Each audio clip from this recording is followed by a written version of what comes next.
जय राधा माधवा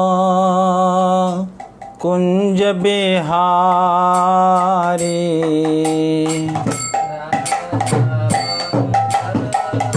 धीरे।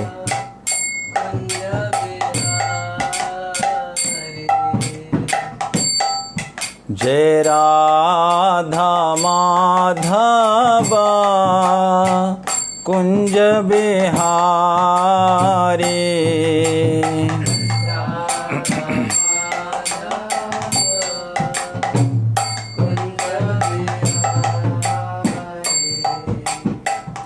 गोपी जन वल्लभा गिरिवरधारी।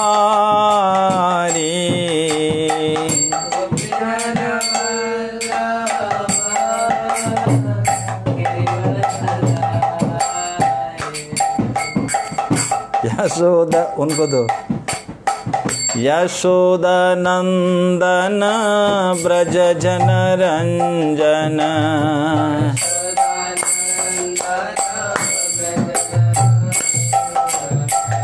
यशोदा नंदन ब्रज जन रंजन।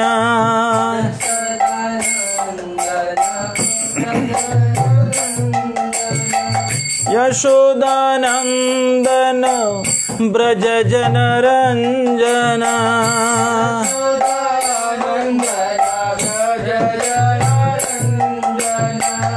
जमुना तीरा बनचारी।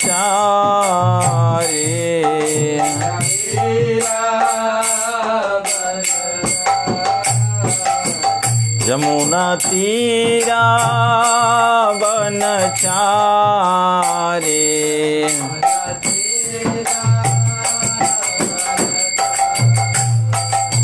जय राधा माधवा कुंज बिहारी।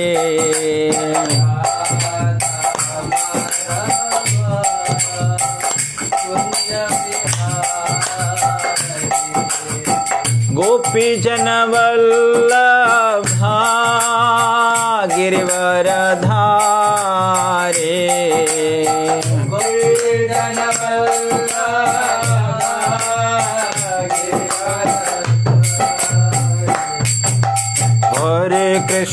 हरे कृष्णा कृष्णा कृष्णा हरे हरे। हरे राम राम राम हरे हरे। हरि बोल।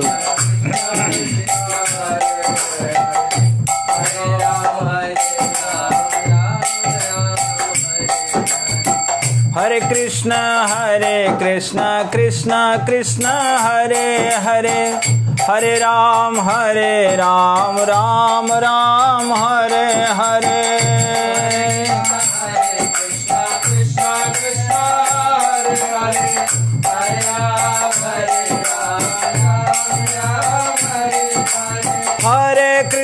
हरे कृष्ण कृष्ण कृष्ण हरे हरे। हरे राम राम राम हरे हरे।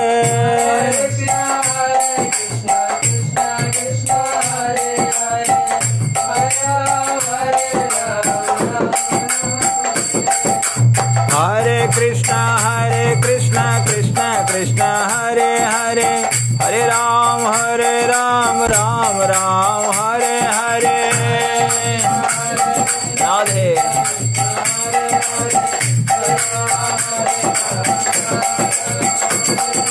हरे कृष्ण कृष्ण कृष्ण हरे हरे। हरे राम राम राम हरे हरे।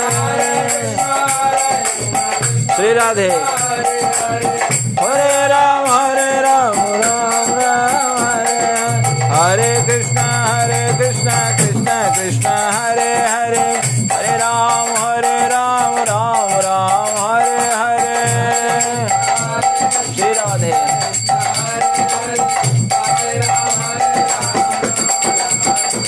हरे कृष्णा कृष्ण कृष्ण हरे हरे। हरे राम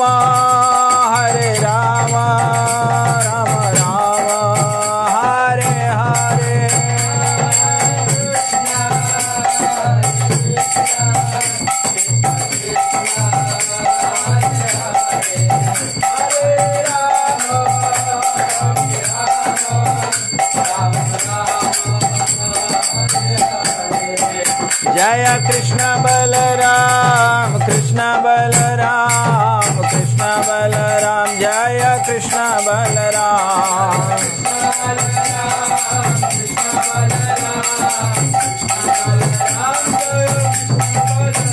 जय राधा श्याम सुंदर राधा श्याम सुंदर राधे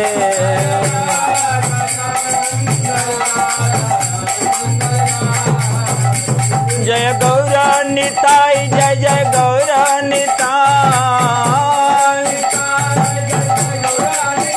जय गौरानिताई जय गौरानिताई जय गौरानिताई जय गौरानिताई गौरानिताई जय निताई निताई निताई निताई गौरानिताई हरि बोल हरि बोल हरि बोल हरि बोल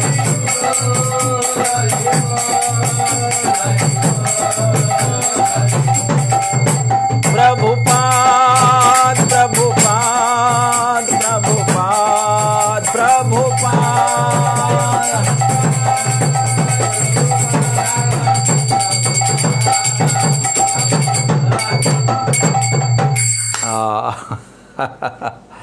जय ओम विष्णुपाद परमहंस परिव्राजकाचार्य अष्टोत्तर शतश्री श्रीमद् भक्ति वेदांत स्वामी श्रील प्रभुपाद महाराज की अनंत कोटि वैष्णव वृंद की प्रेम से कहो श्री कृष्ण चैतन्य प्रभु नित्यानंद श्री अद्वैत गदाधर शिवासादि गौर भक्त वृंद की जय।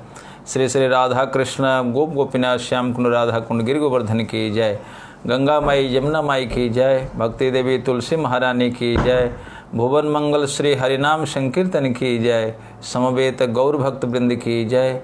गौर प्रेमानंदी हरि हरि बोल। All glories to assembled devotees, all glories to assembled devotees, all glories to assembled devotees, all glories to Shri Guru Shri Gaurang Shri Prabhupada महाराज की जय। ओम अज्ञानतिमिरान्धस्य ज्ञानाञ्जनशलाकया चक्षुरुन्मिलितं येन तस्मै श्रीगुरवे नमः।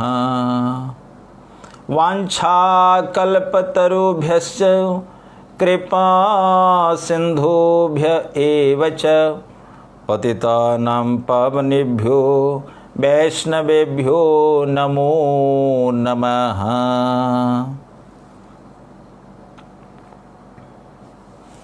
अखिल रस सिंधु दीनबंधु दया सिंधु भक्तवत्सल भक्तवांछा कल्पतरु रास रासेश्वर राज राजेश्वर गोपी प्राणधन नंद नंदन भगवान श्री कृष्ण चंद्र की कृपा करुणा से श्री वृंदावन धाम में श्री श्री राधा श्याम सुंदर के प्रांगण में उनके अभिन्न स्वरूप श्रीमद् भागवत के आश्रय में उनकी सेवा और उनके प्रति प्रेम प्राप्ति के लिए हम आप सब भागवत की सेवा में उपस्थित हुए हैं। ये हम सब के लिए परम सौभाग्य की बात है।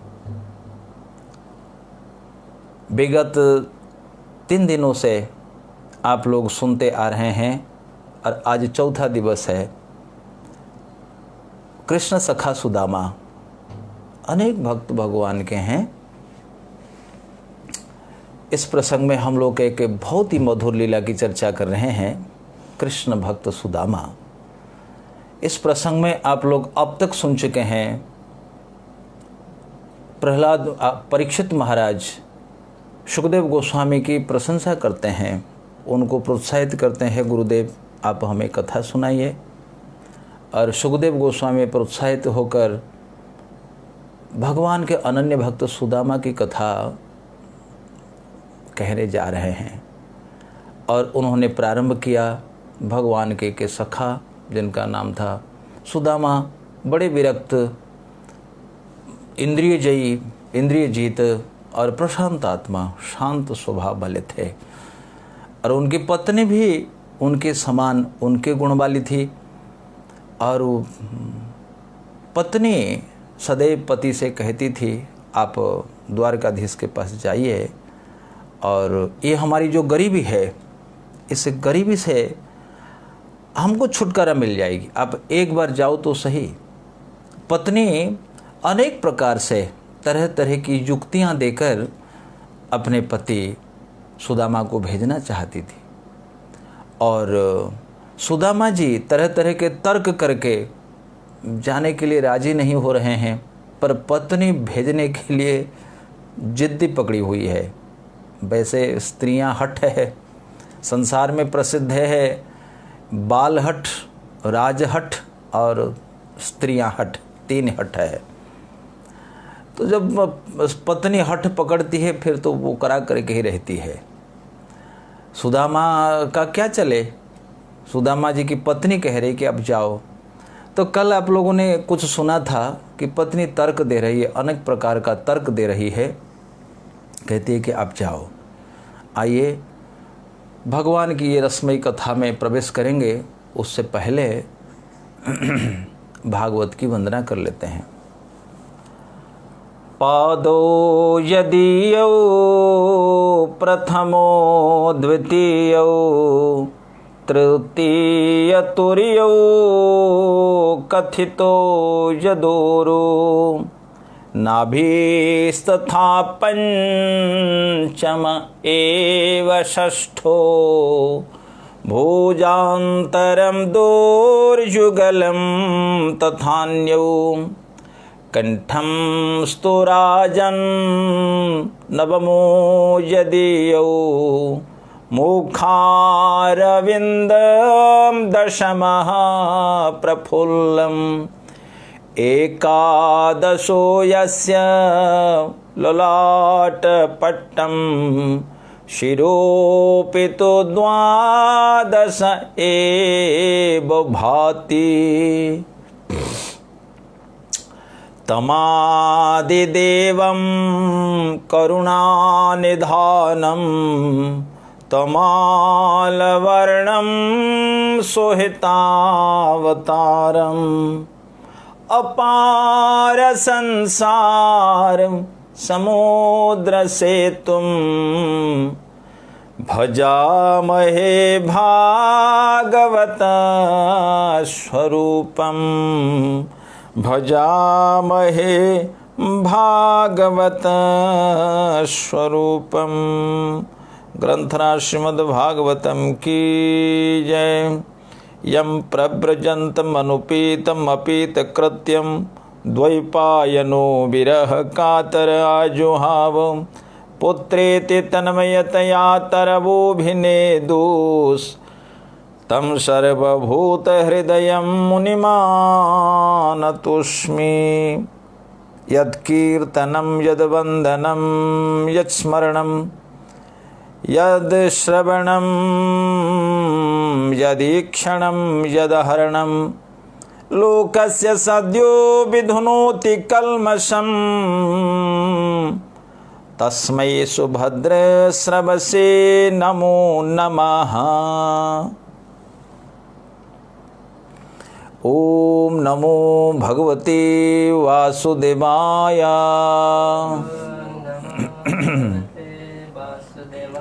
ओम नमो भगवते वासुदेवाय। ओम नमो भगवते वासुदेवाय। नारायणं नमस्कृत्य नरं चैव नरोत्तमं देवीं सरस्वतीं व्यासं ततो जयमुदीरयेत्।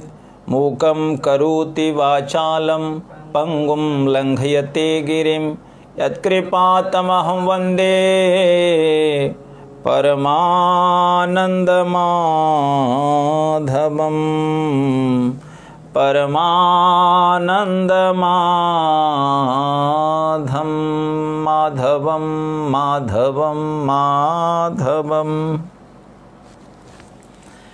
सभी भक्तों का हम स्वागत करते हैं, और इलेक्ट्रॉनिक्स मीडिया के माध्यम से जितने भी भक्तजन इस कथा का श्रवण कर रहे हैं, दर्शन कर रहे हैं, आप सबका हम अभिनंदन अभिवादन करते हैं। साथ साथ आप सबसे निवेदन भी करना चाहते हैं, आप लोग बड़े ध्यानपूर्वक भागवत की सेवा में उपस्थित हुए हो, और बड़े ही ध्यान से अत्यंत मनोयोग पूर्वक इस कथा का श्रवण करिए और भागवती गंगा में डूबने का आनंद लीजिए।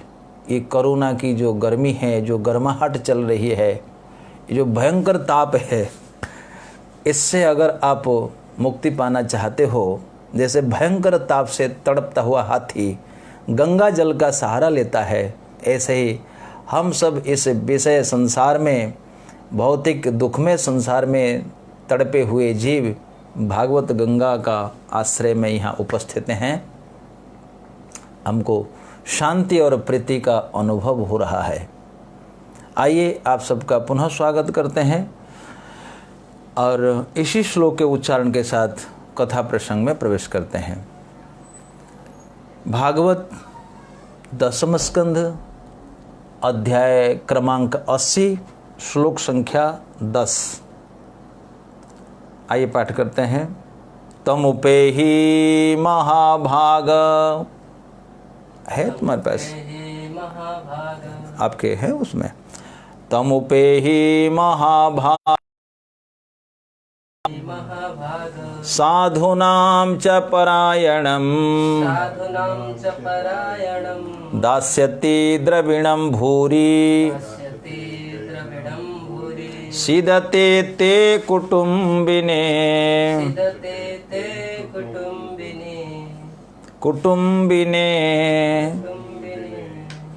दैन्यपूर्वक विप्र पत्नी ने निवेदन किया कि हे महाभाग, हे आर्यपुत्र, भगवान श्री कृष्ण साधुजन और संत जनों के एकमात्र अवलंबन हैं। आप बिना संकोच श्री कृष्ण के पास जाइए। जब श्री कृष्ण चंद्र जी को पता लगेगा कि आपका परिवार बड़ा दुखी है, तब वो दीन दयालु आपको भूरी प्रमाण में द्रव्य प्रदान करेंगे। जय हो भक्तवत्सल भगवान की जय।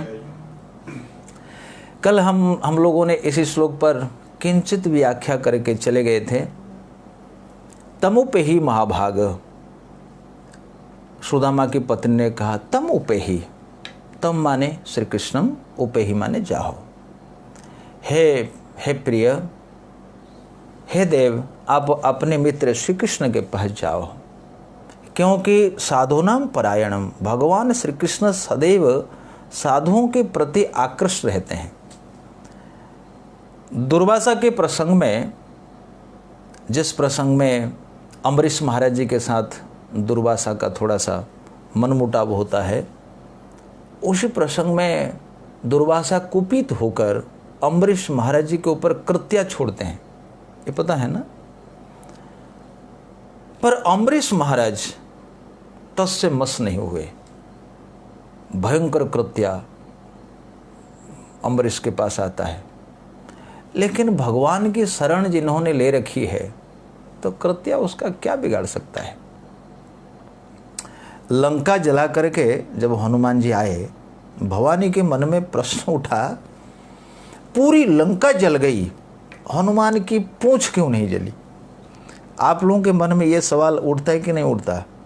पूरी लंका जल गई, पर हनुमान की पूंछ में क्या होता है? बाल ही होते, और बाल जल्दी आग पकड़ते हैं, है ना?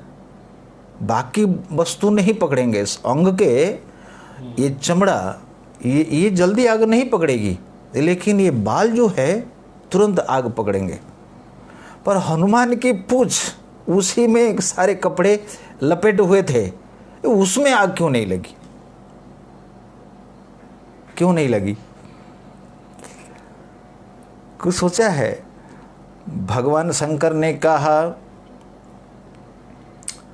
हे उमा, हनुमान उनका दूत बन करके गया था, अथवा उनका दूत है जिन्होंने अग्नि को सृष्टि की है। ताकर दूता अनल जेहि श्री जा, ते ही कारण नजर गिरि जा। हे गिरिराज नंदिनी पार्वती, क्योंकि जिन्होंने अनल को सृष्ट किया है, उन्हीं का ये दूत है, इसी के चलते उनकी पूंछ नहीं जली। ते ही कारण न जरे गिरिजा। उसी प्रकार भगवान के भक्त और वो कृत्य चाहे संसार का कोई भी कुछ भी हो तो भगवान का ही है। तो भगवान की वस्तु भगवान के भक्तों पर किसी भी प्रकार का कोई उपद्रव नहीं कर सकती। इसलिए मित्रों, भगवान साधुओं के परायण है। जब दुर्वासा थके हार करके, दुर्वासा अनेक अनेक लोक में जाते हैं और वो कृत्य अम्बरीश से परास्त होकर के वो दुर्वासा के पीछे भागता है।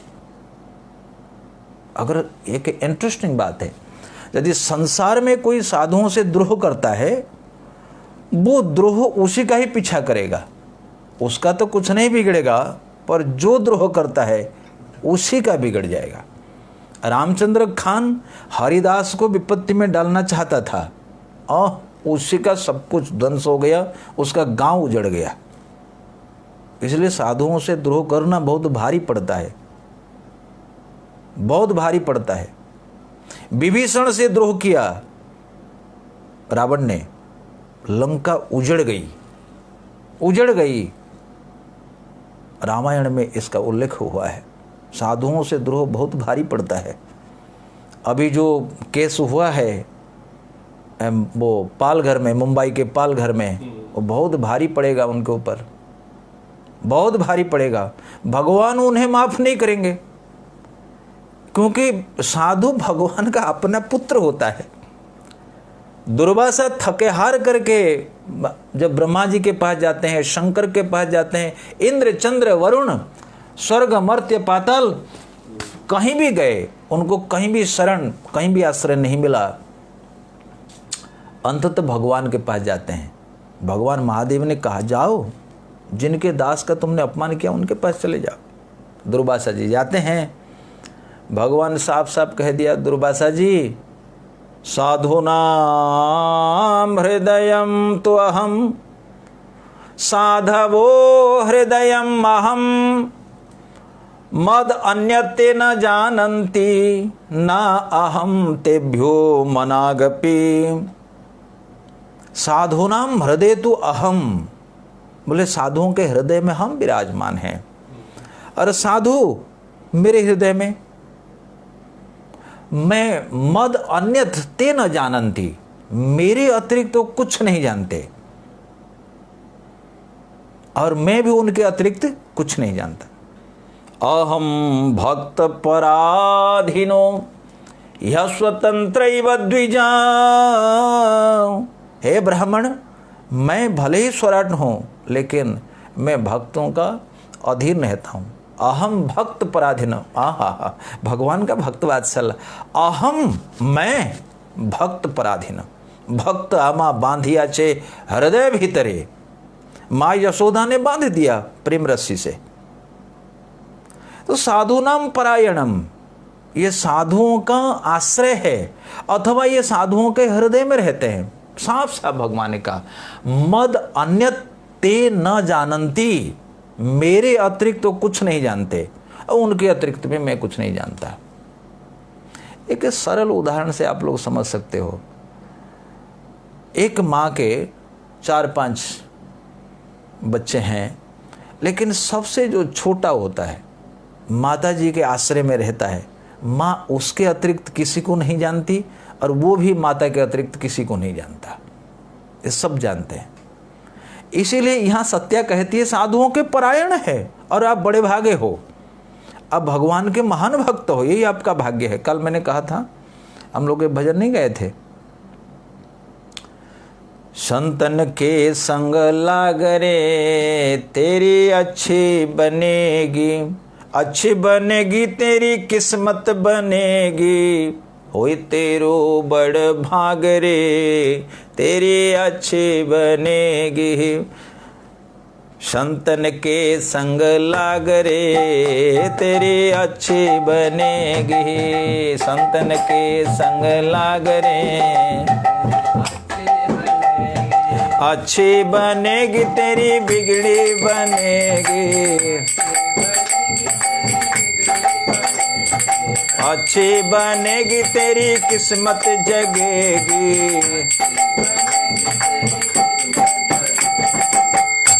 तेरो बड़ भाग रे, तेरे अच्छे बनेगी। होए तेरो बड़ भाग रे, तेरे अच्छे बनेगी।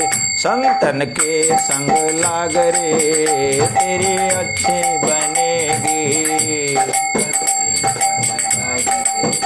तेरे अच्छे बनेंगे। संतों के साथ, भगवान के साथ जो व्यक्ति जुड़ जाता है उसी का भाग्य खुल जाता है, बाकी तो सबका भाग्य पत्थर के नीचे दब जाता है। सत्या कहती है आप जाइए, साधुओं के परायण हैं और वो आपको अपार संपदा देंगे। दास्यति द्रविणम भूरी, भूरी माने पर्याप्त मात्रा में, अल्प, अल्प माने थोड़ा, भूरी माने बहुत, क्योंकि आपका ये कुटुंब, आपका ये परिवार भूख के मारे कांप रहा है, दुखी हो रहा है, उनको भोजन नसीब नहीं हो रहा है, आप जाओ। तो सुदामा जी ने कहा पता नहीं ठाकुर जी कहाँ होंगे कहाँ नहीं होंगे। ये कथा मैंने कल आपको सुनाई थी। कभी ठाकुर जी वृंदावन में होते हैं, कभी दिल्ली में होते हैं, कभी युद्ध के लिए कहीं अन्यत्र चले जाते हैं। पर सत्या कहती है ना ना ना ना, आस्ते धुना द्वारवत्याम भोजवृष्ण्यन्धकेश्वराः स्मरतः पादकमलम आत्मानम अपि यच्छति। बोले मैं जानती हूँ ठाकुर जी अभी कहीं नहीं गए हैं। आस्ते माने हैं और धुना माने वर्तमान, वर्तमान ठाकुर जी द्वारका में ही रह रहे हैं, मैं गारंटी देती हूँ। इसका मतलब सत्या को ये खबर थी कि ठाकुर जी अभी पक्का द्वारका में ही मिलेंगे।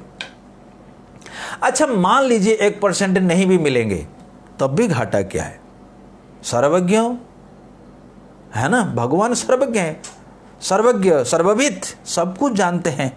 केवल आप चले जाओ, अगर उनको पता चल जाएगा कि सुदामा मेरे पास आया था, तब भी आपका काम हो जाएगा। हम लोग को नहीं जानते, पर वो तो सब कुछ सर्वत्र पाणिपादम तत् सर्वतोक्षी शिरोमुखम सर्वत्र श्रुतिमल्लोके सर्वम आवृत्य तिष्ठति। एक भगवान प्रत्येक क्षण में व्यक्ति की चेष्टा को जान रहे हैं। बस यही भगवत साक्षात्कार है। यदि कोई व्यक्ति इस सिद्धांत को जान लेता है तो पाप कार्य नहीं करेगा, कभी नहीं करेगा। यदि उसको इसी वचन पर विश्वास हो जाए कि मेरी प्रत्येक चेष्टा, मेरे प्रत्येक कार्य के साक्षी मेरे हृदय में विराजमान मेरे प्रभु ही हैं, तो गलत कार्य कैसे कर सकता है? सत्या कहती है आस्ते धुना, वर्तमान ठाकुर जी विराज रहे हैं। तो सुदामा जी कहते हैं कि भाई हमको क्यों देंगे?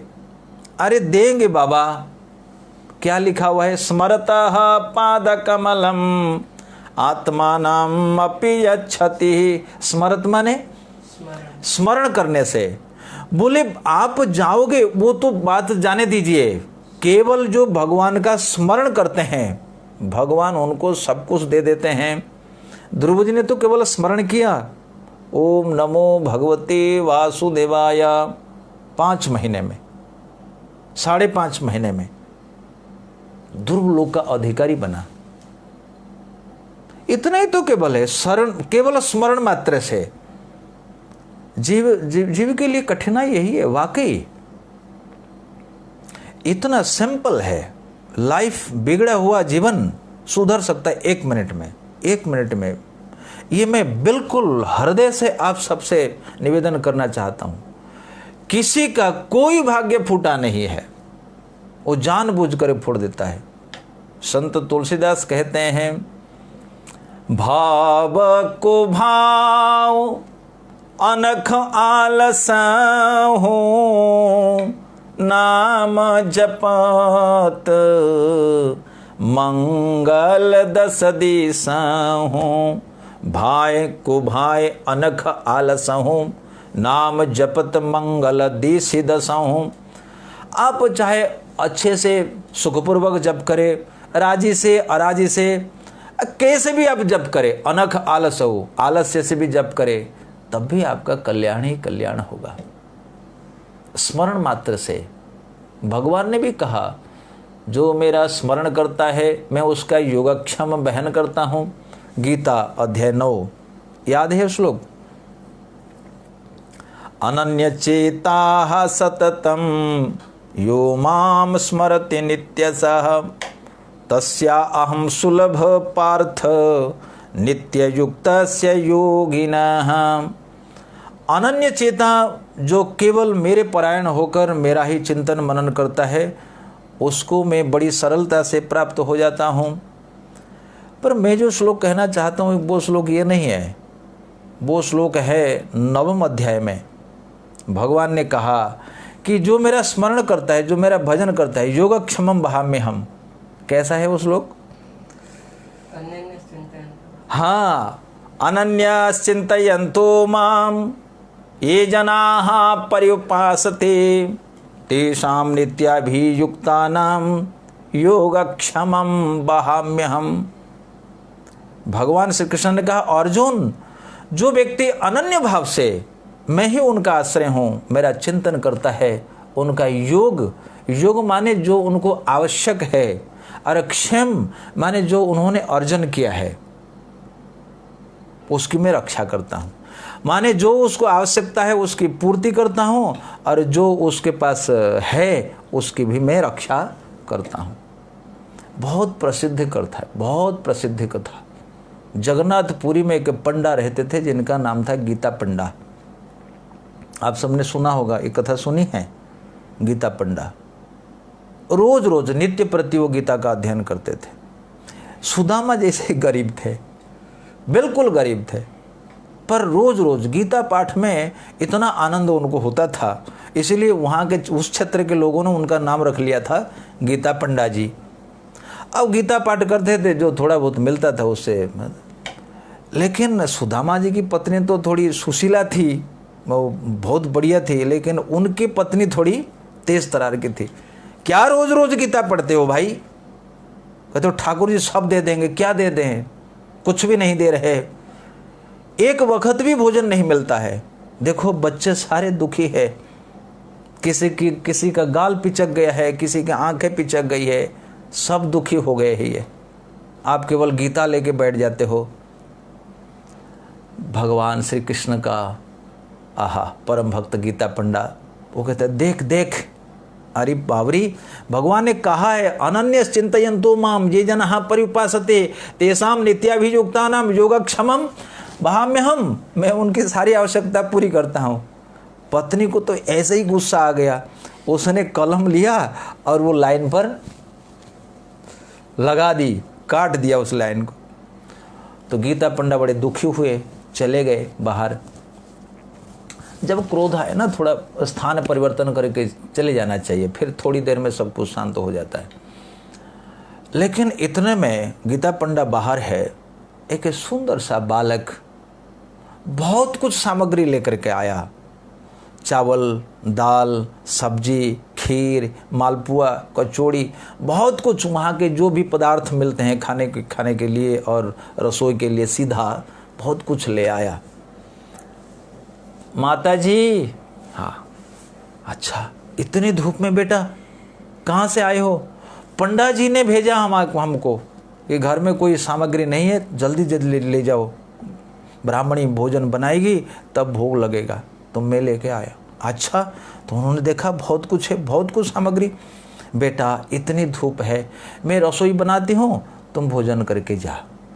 पर जो बालक लेके आया था वो बालक तो और कोई नहीं था। उसने कहा माँ मैं आज भोजन नहीं कर सकता। क्यों रे लाला, भोजन क्यों नहीं कर पाओगे? माँ मेरी जीभ में आज बहुत दर्द हो रहा है। क्यों? किसने? मेरी माँ ने मेरी जीवा को काट दी है। माँ ने काट दी? कैसी निष्ठुर माँ है तुम्हारी, क्यों काट दिया? बेटा दिखाओ। सचमुच जीवा कटी हुई थी और उससे खून की धारा बह रही थी।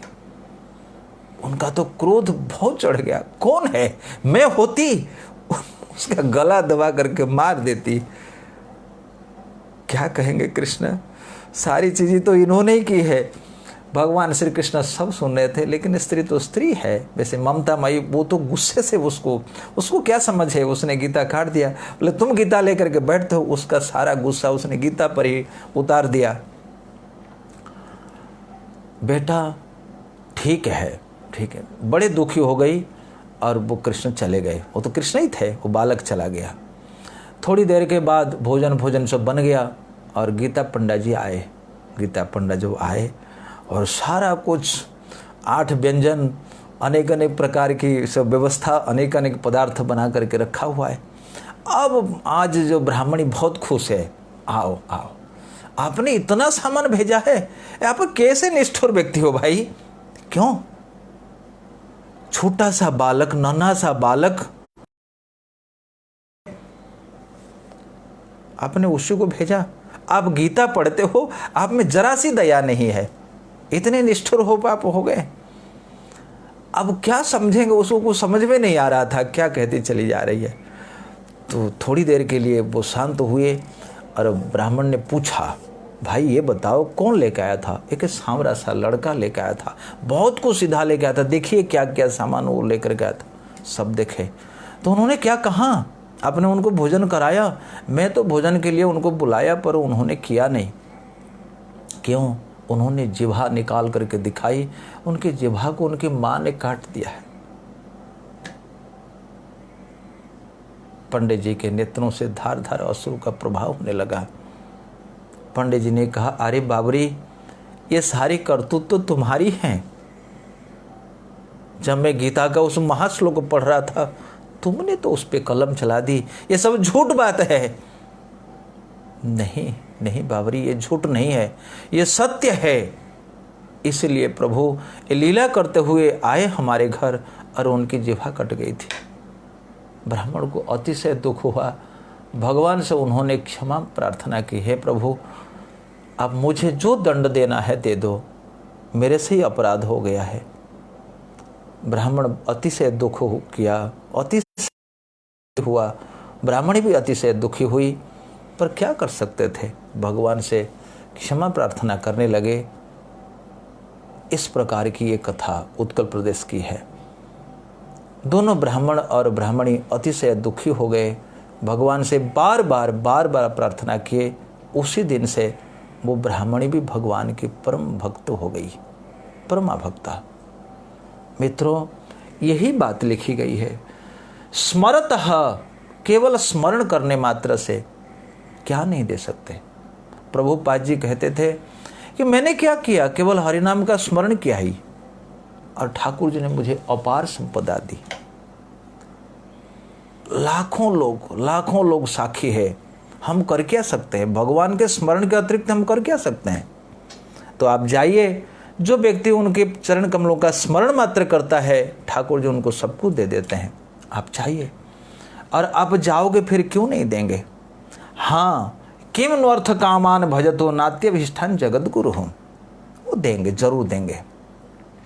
लेकिन इस श्लोक में एक बात अधिक महत्वपूर्ण है कि भाई भगवान अपने भक्तों को भौतिक पदार्थ देना नहीं चाहते, नाति अभिष्ठान, लेकिन जब बालक जाता है भगवान को देना पड़ता है। इसीलिए जगतगुरु शब्द का प्रयोग हुआ है।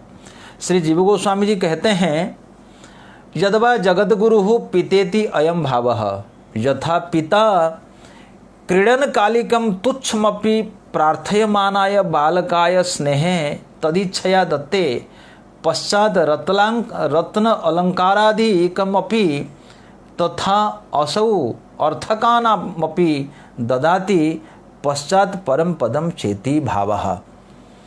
तो भगवान श्री कृष्ण जगद्गुरु है, वो जानते हैं कि भाई थोड़ी थोड़ी ये जो छोटी मोटी चीज़ें हैं, भौतिक संपदा जो क्षणिक है, इनको ये मांगता है, इनकी अभी ठीक समझ नहीं है। जैसे बालक, सबको अनुभव है, आप लोग भी मेला देखने गए होंगे, मैं भी मेला देखने गया है, कभी बचपन में गया था। तो पिताजी से मैंने कहा, पिताजी हमको कि वो चाहिए जो बजाते हैं, क्या उसको बोलते हैं, तुरी। तो बचपन में हम ड्रामा करते थे बच्चों को लेकर के, तो मैंने कहा पिताजी से हमको तुरी चाहिए, और हमारे भाई ने कहा हमको पिस्तल चाहिए। ये सब खिलौने हैं, बच्चे खिलौने मांगते हैं मेले में जा कर के, और संसार में ये धन दौलत मकान घर पत्नी बंगले बच्चे ये सब खिलौने हैं, और थोड़े दिन का खेल है, उसके बाद वो खेल छोड़ करके, वो खिलौना छोड़ करके वो जीव चला जाता है। इसलिए भगवान बहुत ये सारी चीज़ों को देना पसंद नहीं करते। भगवान कहते हैं आमी विज्ञो यही मूर्खे विषय के ने दिव स्वचरणामृत दिया विषय भुलाइब। मैं तो समझता हूँ पर ये मूर्ख समझता नहीं है। वाकई भौतिक जगत में हम लोग नहीं समझ पा रहे हैं। संसार में जो भी पदार्थ जीवात्मा मांगता है वो किस लिए मांगता है? उसकी अज्ञानता के कारण मांगता है। उसकी ये निरी अज्ञानता है। संसार में ये जो टुकड़ा है, ये कौड़ी हैं, इसकी मांग करना ये अज्ञानता है। ये बात आपको समझ में आती है? ये जो भौतिक सामग्री मांगना ये बिल्कुल अज्ञानता है। कैसे हैं? आखिरकार ये हमसे छूट ही जाएंगे। बड़े बड़े लोग, आप चाहे कितना भी स्काईक्रैपर बनाइए, लेकिन क्या होगा? कब मृत्यु का बुलावा आएगा किसको पता है? किसी को पता नहीं है, कोई नहीं जानता। परीक्षित महाराज जी को क्या पता था आज मैं जा रहा हूं, आज हमको ब्रह्मशाप होगा? किसी को पता नहीं मित्रों। ना ना ना ना, ये मृत्यु, ये बीमारियां किसी को पता नहीं चलता कब आएंगे, कब हमला बोलेंगे, कोई नहीं जानता।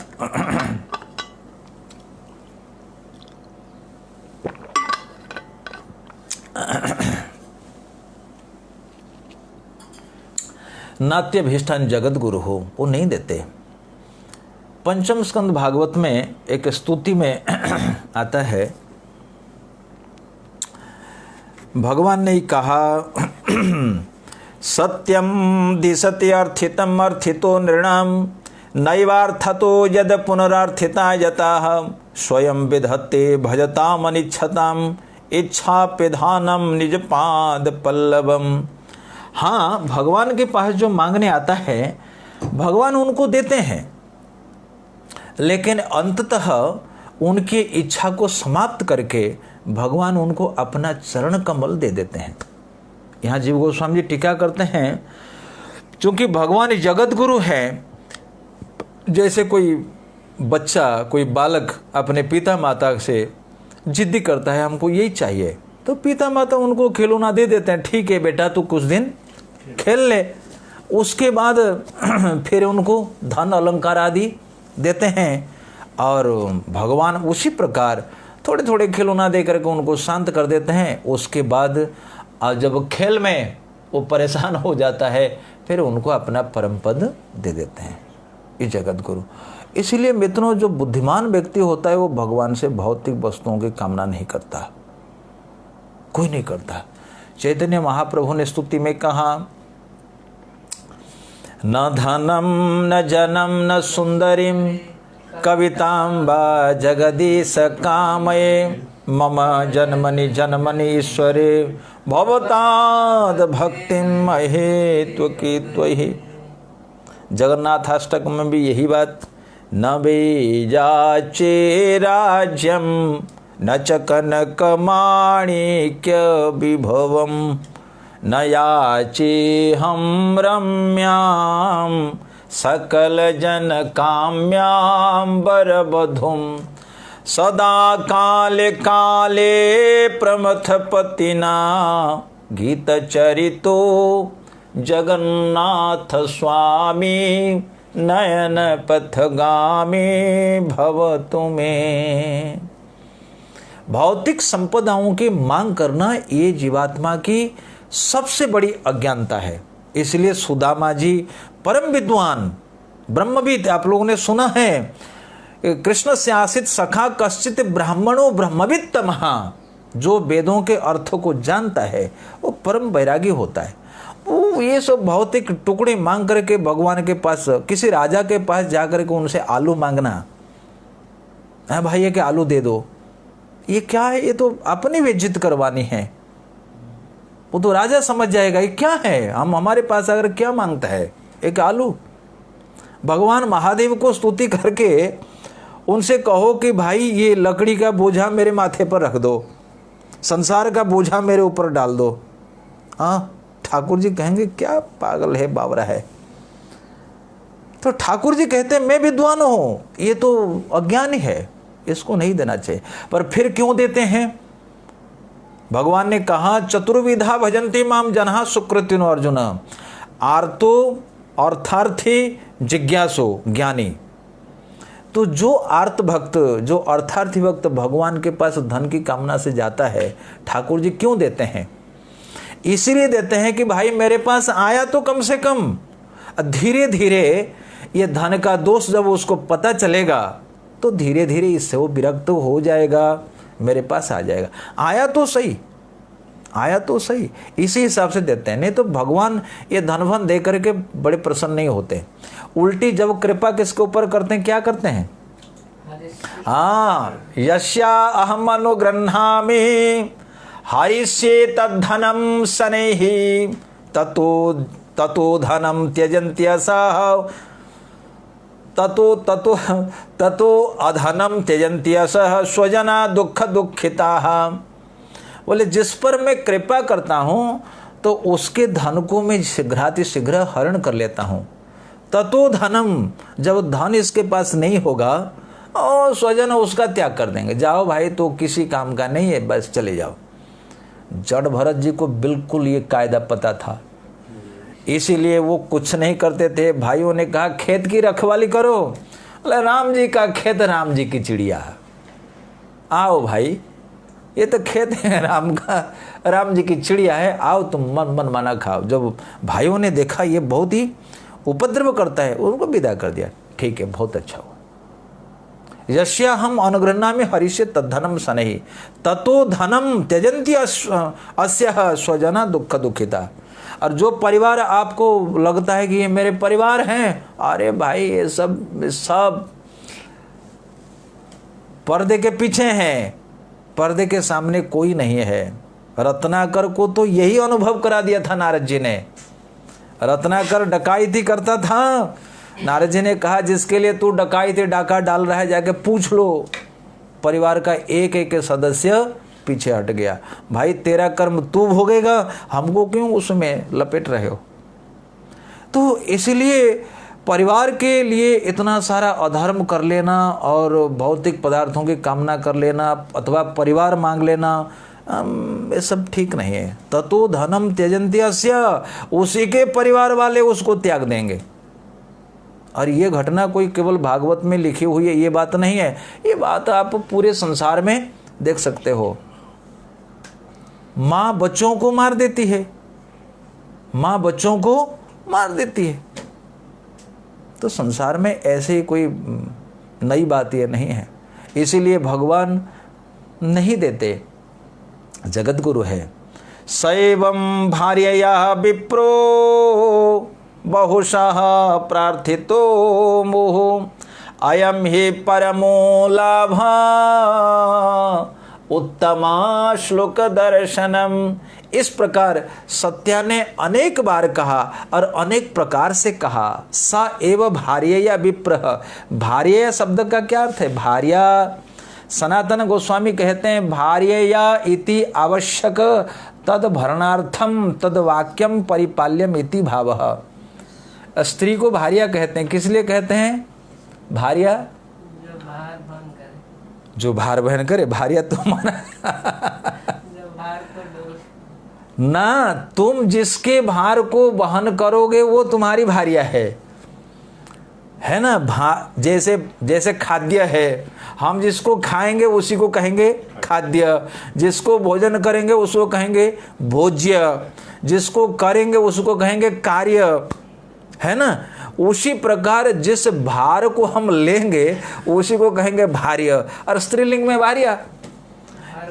हाँ जी, अब समझ ठीक है आई कि भाई जिस समय तुमने मांग भरी तो तुमने जिंदगी भर के लिए उनका भार उठा लिया। बोलिए भक्तवत्सल भगवान की जय।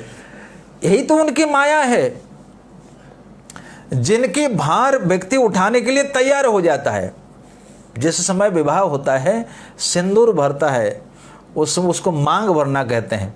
वो मांग वो जब भरवाती है लड़कियां, जो कन्या का विवाह होता है, जो कन्या भरवाती है, यानी कि वो प्रॉमिस करवा लेती है उसी समय। क्या है कि मेरे प्यारे, जिंदगी भर तुमको मेरी मांग भरनी पड़ेगी। इसीलिए तो दूल्हा को घोड़ी पर बिठा के लेके जाते हैं। क्यों घोड़ी पर बिठा के लेके जाते हैं? कि भाई आगे चल के तुमको दास्ता करनी पड़ेगी। अब तुम महाराज राजकुमार बन के घोड़ी पर बैठ जा। और उसका दूसरा अर्थ है, घोड़ी पर बैठे हो, भाग सके तो भाग जा। आगे और तू भाग नहीं पाएगा, आगे तो तुमको मांगे भरनी पड़ेगी। रहीमन ब्याह व्याधि है, रहो तो सक्यो बचायो, पावन बेड़ी परत है, ढोल बजायो। रहीमदास के भक्त हुए। रहीमन ब्याह व्याधि है, शको तो रहियो बचायो। भाई विवाह तुम करोगे वो खूब बढ़िया से सोच समझ लो। बोले जिंदगी भर के लिए तुम्हारे पैरों में बेड़ियां पड़ जाएगी, ढोल बजाते बजाते तुम्हारी जिंदगी खत्म हो जाएगी। खैर ये तो हर एक व्यक्ति की स्थिति के ऊपर निर्भर करता है। यदि तुमको विवाह की इच्छा है तो कर लो, यदि विवाह की इच्छा नहीं है तो ना करो। लेकिन विवाह करना एक कम से कम 20-30 साल का प्रोजेक्ट है। कम से कम बच्चे होंगे, उनको सेटल करके आप जा सकते। कम से कम 30 साल का प्रोजेक्ट है। तो जो प्रोजेक्ट को संभालने के लिए तैयार है, हाँ, भार्या का भार उठाने के लिए तैयार है, वो जाए। सनातन गोस्वामी बड़े अच्छे अर्थ करते हैं। भार्यया इति आवश्यक तद भरणार्थ तद वाक्यम परिपाल्यम। बोले उनके पालन के लिए उनके वाक्य को परिपालन करना बड़ी जरूरी है। भगवान शंकर जब जहर पीने जाते हैं, भवानी से पूछते हैं, देवी जी आज्ञा हो तो जाऊं? भवानी हाँ जाइए। पत्नी से पूछ कर जाना होता है। कोई भी काम, जितने गृहस्थ वक्त सबसे पूछो, बिना पूछे एक कदम आगे नहीं बढ़ा सकते।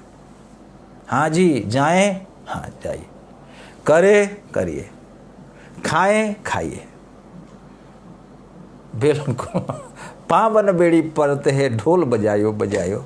इसलिए उनको कहते हैं भार्या की बातें तो भाई परिपालन करना ही चाहिए।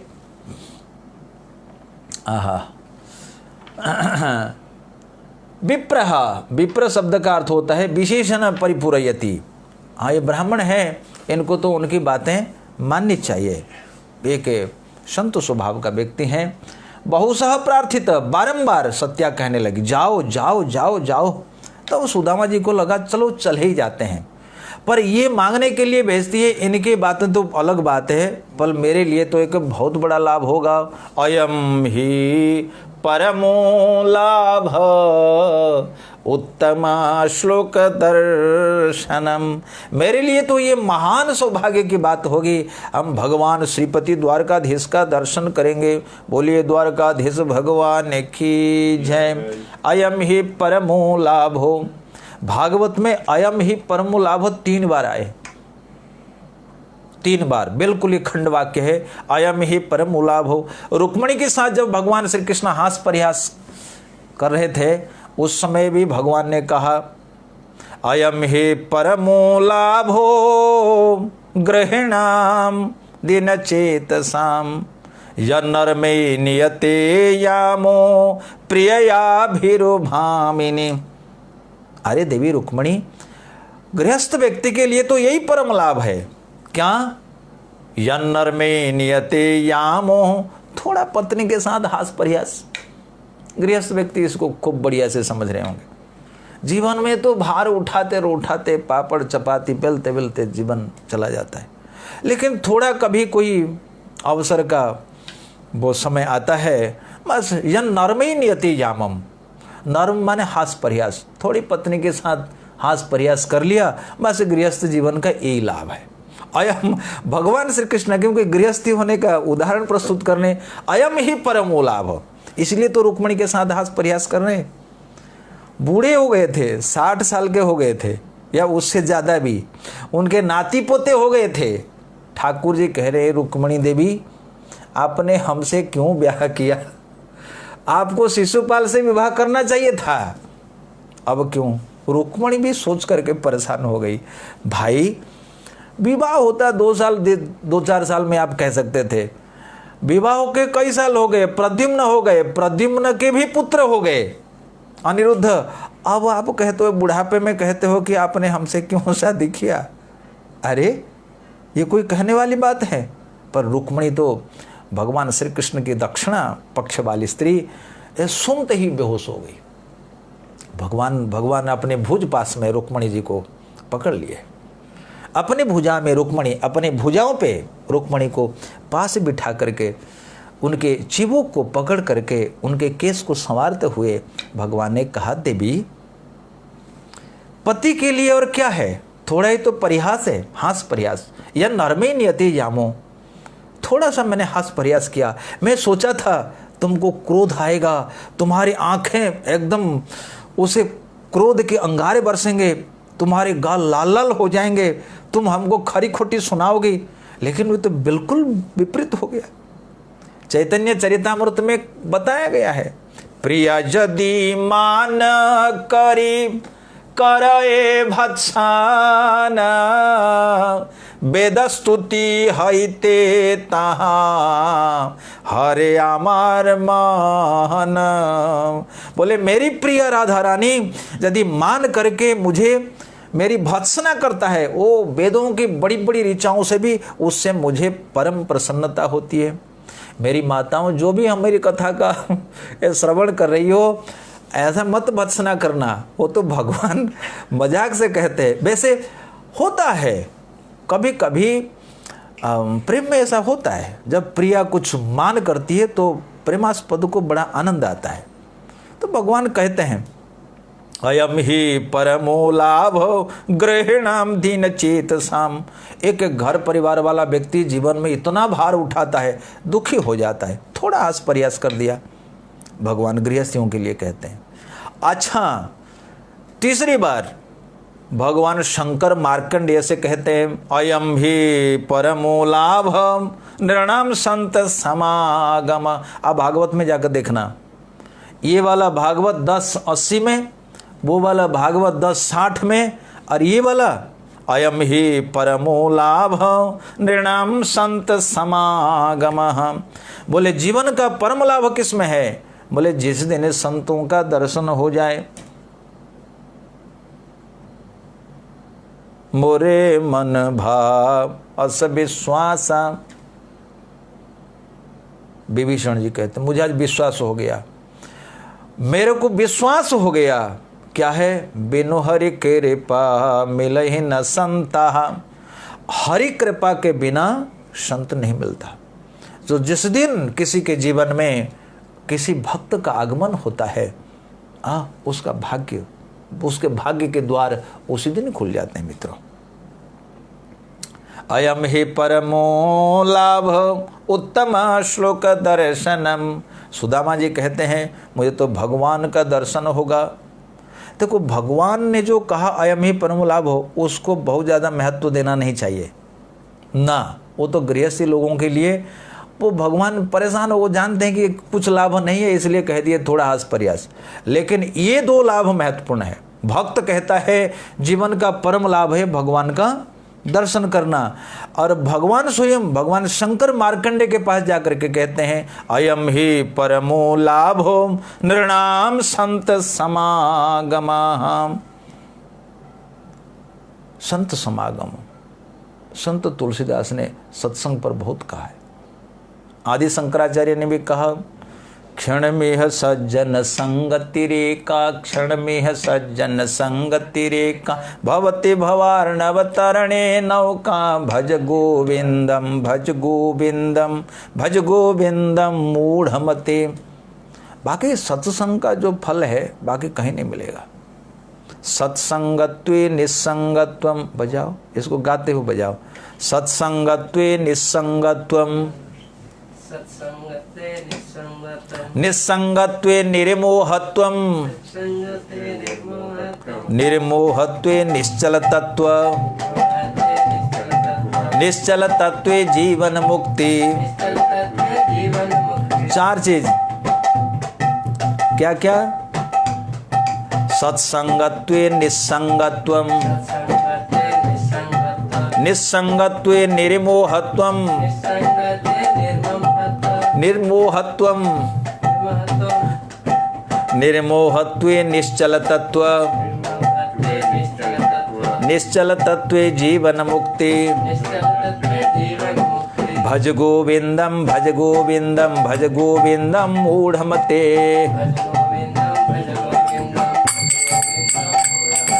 भज गोविंदम भज गोविंदम भज गोविंदम मूढ़मते।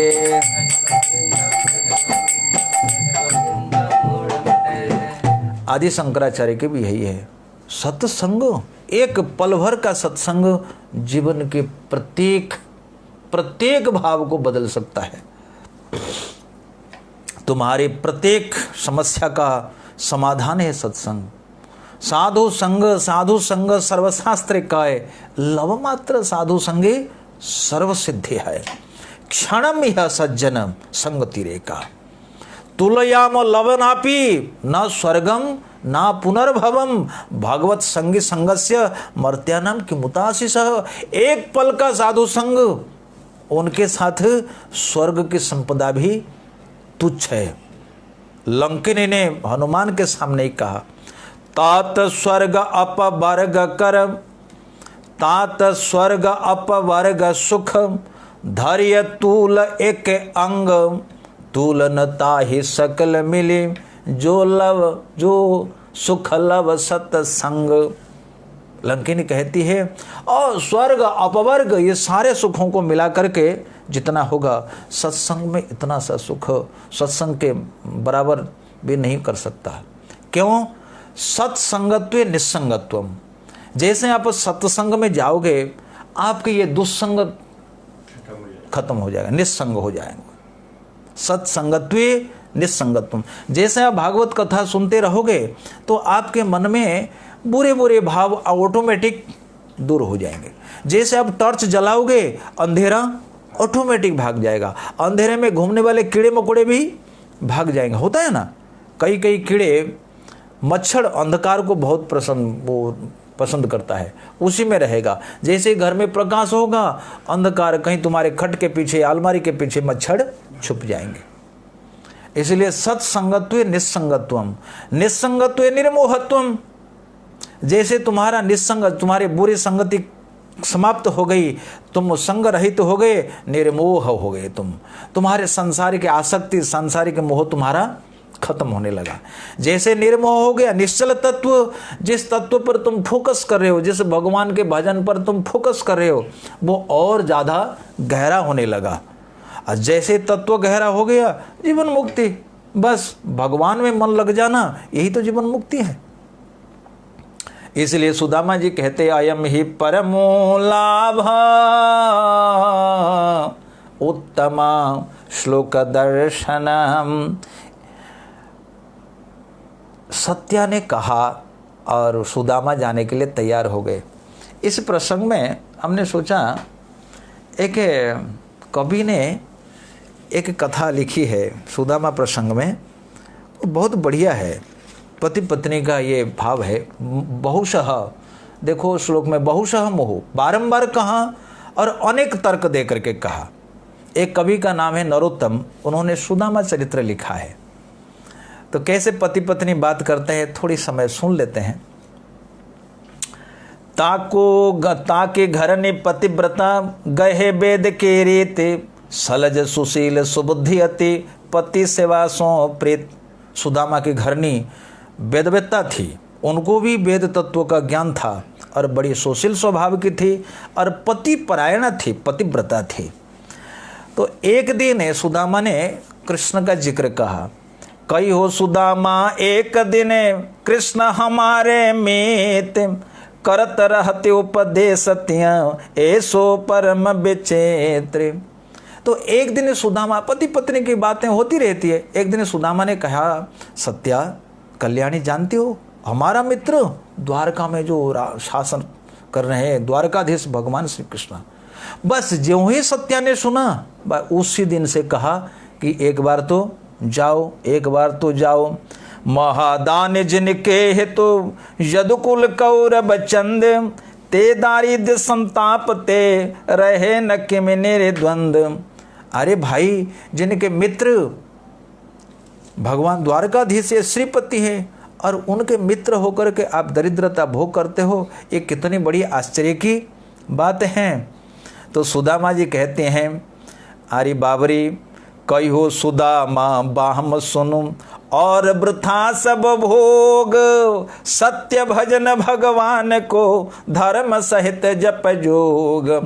सुदामा ने कहा, अरे बाबरी ये संसार मिथ्या है, ये संसार की चीजें क्या मांगने जाएंगे, भगवान का नाम जप करना यही तो सत्य है। हरे कृष्णा कृष्णा कृष्णा हरे हरे, हरे राम राम राम हरे हरे। पत्नी नहीं मानती है, बार बार कहती है, प्रभु ऐसा कहना उचित नहीं है, आप जाओ, बार बार जाओ। सुदामा कहते हैं, शिक्षक हो सिगर जम को, शिक्षक हो सिगर जम को, तियता को कहाँ अब देती हो शिक्षा, औरन को धन चाहिए बाबरे, बाभन को धन केवल भिक्षा। अरे भाई, मैं अध्यापक हूँ पोरबंदर का, मैं सबको पढ़ाता हूँ, और तुम स्त्री होकर के हमको पढ़ाने आ गई। अरे तुम जानती नहीं हो, हम ब्राह्मण है, और ब्राह्मणों का एकमात्र वृत्ति है कि वो भिक्षा से अपना जीवन निर्वाह करे। बहुत सुंदर प्रसंग है। मैं सबको पढ़ा, वैसे जितने मैंने देखा अपने जीवन में, जितने भक्त बने हैं, जब भी प्रचार करते हैं, किसी के शिक्षक को बदलना भारी पड़ता है।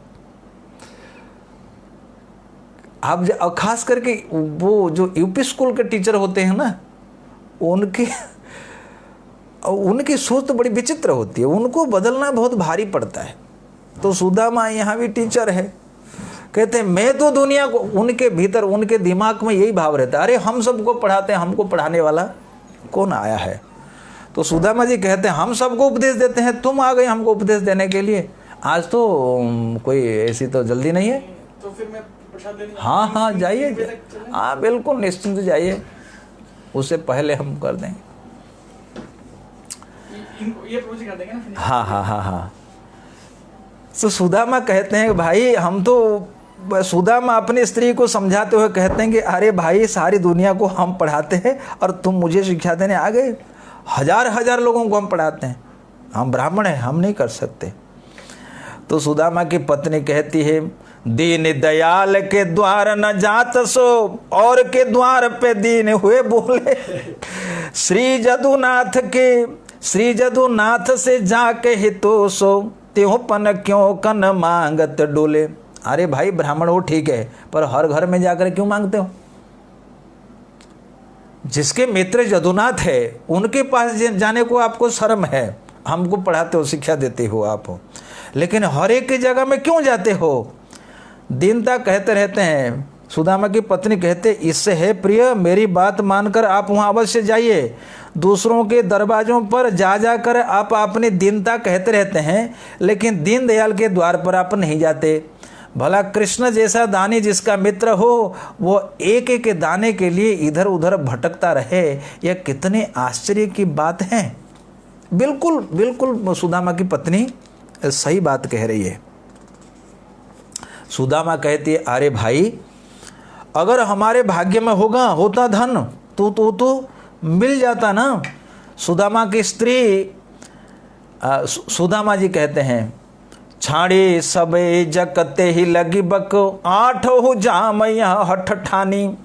सुदामा जी ने कहा, अरे भाई, एक बार मैंने तुमसे कह दिया था कि मेरे मित्र श्री कृष्ण है, उसी दिन से तुम आठों जाम द्वारका जाओ, ये तुम रट लगाए रखे हो। छाड़ी सबई जक, सारी बातें तुमने छोड़ दी, ते ही लगी बक, बस वही बात तुम कहती रहती हो। आठों जाम ये हठ ठानी, जात ही देहे लदा लढ़ा भरी, ले हो लदा ये जानी। पावे कहाँ अटारी अटा, जिनके विधि दिन है टूटी सी छानी। जो पे दरिद्र लिखा है ललाट, तो काहू पे मेटी न जाति अयानी। भाग्यवादी सुदामा अपनी पत्नी से कहते हैं, तुम्हें और सारी बातें छोड़कर बकवाद लगी है कि रात दिन तुमने यही हट कर रखा है, द्वारका जाओ द्वारका जाओ द्वारका जाओ। अरे भाई तुम समझो, तुम अपने मन में यही समझती हो कि वहाँ जाते ही कृष्ण हमको छकड़ा भर भर करके लाद करके सबको धन रत्न दे देंगे। अरे ब्रह्मा ने जिसके भाग्य में टूटी झोपड़ी लिख दी है, भला महल और अटारी पा ही कैसे सकता है। अगर भाग्य में दरिद्रता लिखी है तो फिर उसे कोई भी नहीं मिटा सकता। कुछ भाग्यवादी लोग तो ऐसे ही कहते हैं। मैंने देखा जीवन में काफ़ी भाग्यवादी लोग होते हैं, वो इसी बात का जिक्र करते हैं। विधि ने जो लिख दे छठ रात के अंक, रुई घटे न तिल बढ़े रहू रे जीव निशंक। अरे हमारे भाग्य में जो है सो होगा। सुदामा ने यही तर्क दिया। पर स्त्री बड़ी बुद्धिमती थी। स्त्री ने कहा, आप नहीं जानते, पूरन पैज करी प्रहलाद की, खम्ब सो बांध्यो पिता जही बेरे। द्रौपदी ध्यान धरियो जब ही, तब ही पट कोट लगे चहु फेरे। ग्राहते छोटी गयांद गयो पिय है, निहच्चे हरि को ही या मेरे। ऐसे दरिद्र हजार हरि के, कृपा निधि लोचन कोर के हरे। वाह वाह सत्या, तुम्हारी जय जय हो। सुदामा की पत्नी भगवान श्री कृष्ण की सामर्थ्य का उल्लेख करती हुई कहती हैं, जिस समय हिरण्यकश्यप ने प्रहलाद को खंबे से बांध दिया, उस समय उसी खंबे से प्रकट होकर भगवान ने उनकी प्रतिज्ञा पूरी की। जब सभा के भी दुशासन द्वारा नंगी करने के लिए वस्त्र खींचने पर द्रौपदी ने भगवान का ध्यान किया, तो उसके चारों ओर कपड़े की दीवार बन गई। और गजेंद्र ने जब भगवान का ध्यान किया तो उसे मगर से छुटकारा मिल गया। हे प्रिय, मेरे मन में यह दृढ़ निश्चय है कि ऐसे हजारों दरिद्रता को वो केवल अपनी आंखों के कोने से देख करके ही दूर कर सकते हैं। वाह वाह वाह वाह। सत्या जैसी पत्नी अगर किसी को हो तो उसका भाग्य खुल जाए। बिल्कुल सही कहती है। भाग्य को लेकर के पड़ा रहना वो अभागा को काम होता है। जितने अभागे हमारे भाग्य में नहीं, पर सत्या कहती है जाओ, भाग्य क्या मानना है, तुम्हारे भाग्य की रेखा को ठाकुर जी बदल देंगे, जाओ जाओ जाओ। अब क्या करें, अब सुदामा के पास और कोई उपाय नहीं था। सुदामा जी ने कहा, भाई बचपन गरीबी में देखा, अब जवानी में भी हमने गरीबी देखी, अब बूढ़े हो गए, अब बुढ़ापा में भी गरीबी से थोड़ा चल जाएगा, अब हम नहीं जाएंगे। नहीं, अब हमको जाना अच्छा नहीं लगता, बिल्कुल अच्छा नहीं लगता। लेकिन पत्नी तो छोड़ने वाली नहीं थी। पत्नी ने कहा, अरे भाई जाओ जाओ, जल्दी जाओ जल्दी जाओ, भगवान श्री कृष्ण तुम पर कृपा करेंगे। हा। तो सुदामा जी कहते हैं कि भाई ठीक है, मैं तुम्हारी बात मान लेता हूँ, लेकिन इतने दिन के बाद मैं जाऊँगा, क्या वो हमको पहचानेंगे? तो सुदामा जी की पत्नी कहती हैं, एक दीन बंधु कृपा सिंधु, फिर गुरु बंधु, तुम समको न दीन जाको, जी जानी है। नाम लेत चौगुनी गए थे, द्वार सोगुनी सो, देखत सोगुनी प्रीति प्रभु मानी है। सुदामा जी की पत्नी सुदामा से कहती है कि भगवान श्री कृष्ण ब्राह्मण के भक्त और संसार प्रसिद्ध सहायक है। तुमने कई बार मुझसे कहा है कि वह हमारे साथ एक ही पाठशाला में पढ़े हैं और अपार नेत्रों वाले हैं, फिर भी तुम्हें नहीं पहचानेंगे, ये कैसी बात तुम करते हो? एक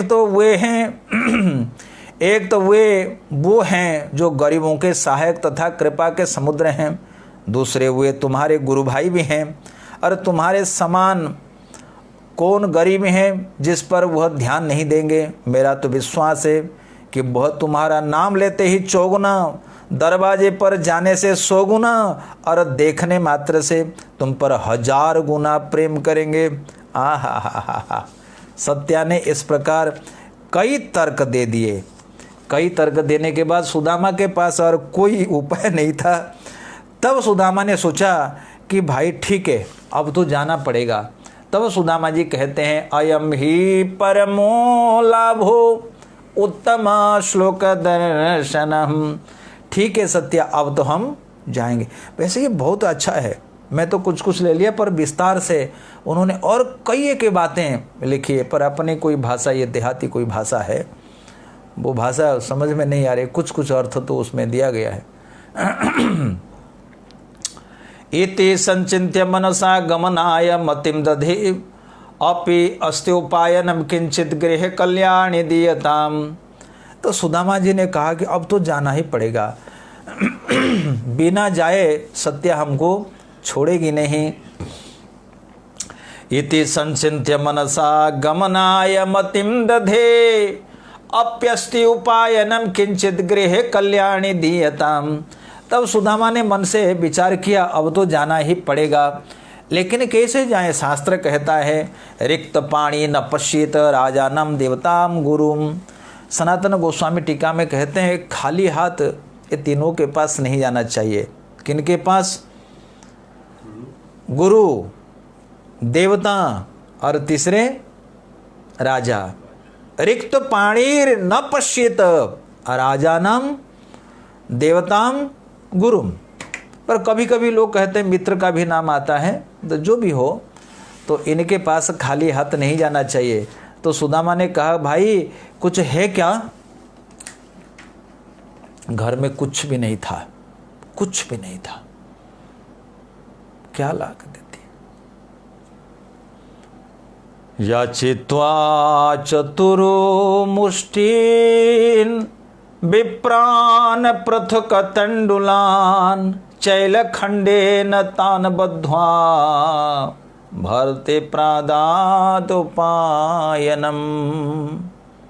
अपने घर पे कुछ भी नहीं था, ये सोचने की बात है। सुदामा जी जाना चाहते हैं, राजा है द्वारकाधीश, क्या लेके जाएंगे? ब्राह्मणों को चाहिए कि वो 4 घर में भिक्षा करे। तो सत्या जाती है, सुदामा तो नहीं गए, सत्या जाती है। याचित्वा चतुर मुष्टिन, 4 मुट्ठी क्या लेकर आए? पृथक तंडुलान। तंडुल कहते हैं, सभी आचार्यों ने टीका किया है, नवार्ध भ्रष्ट धान्य कूटनात जाता चिपिटित तंडुलाह।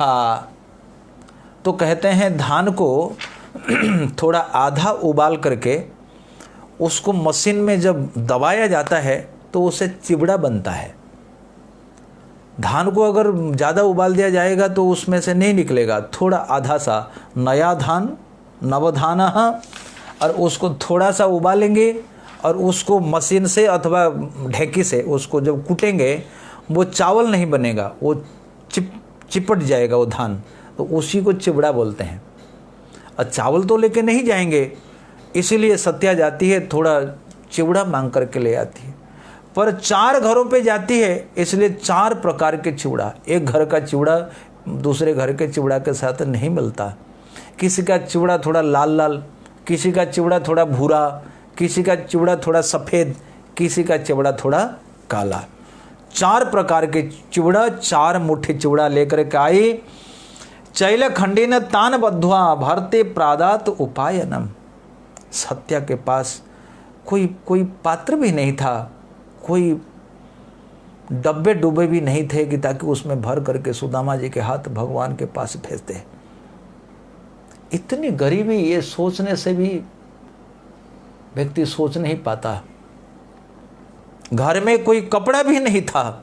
सत्या के पास 2 खंड साड़ी मात्र थी, उसको अदल बदल करके सत्या पहनती थी। कैसे दे? चिवड़ा मांग करके लाई। घर पे देखी कहीं कोई रुमाल भी नहीं, कोई एक कपड़े का कोई टुकड़ा भी नहीं था।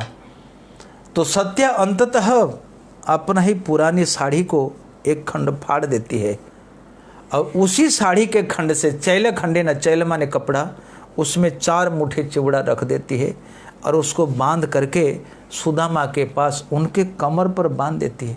चैल खंडे न तान बद्धवा, बद्धवा बांध करके भरते प्रादात उपायनम।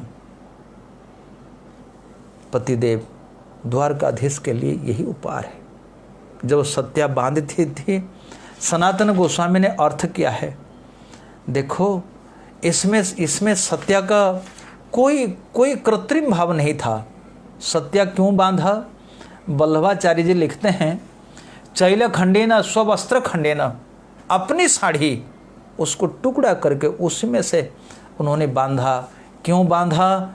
अगर नहीं बांधती तो कहीं रास्ते में वो चिवड़े गिर जाते, अथवा सुदामा को और कोई मांगता उसको वो दे देते।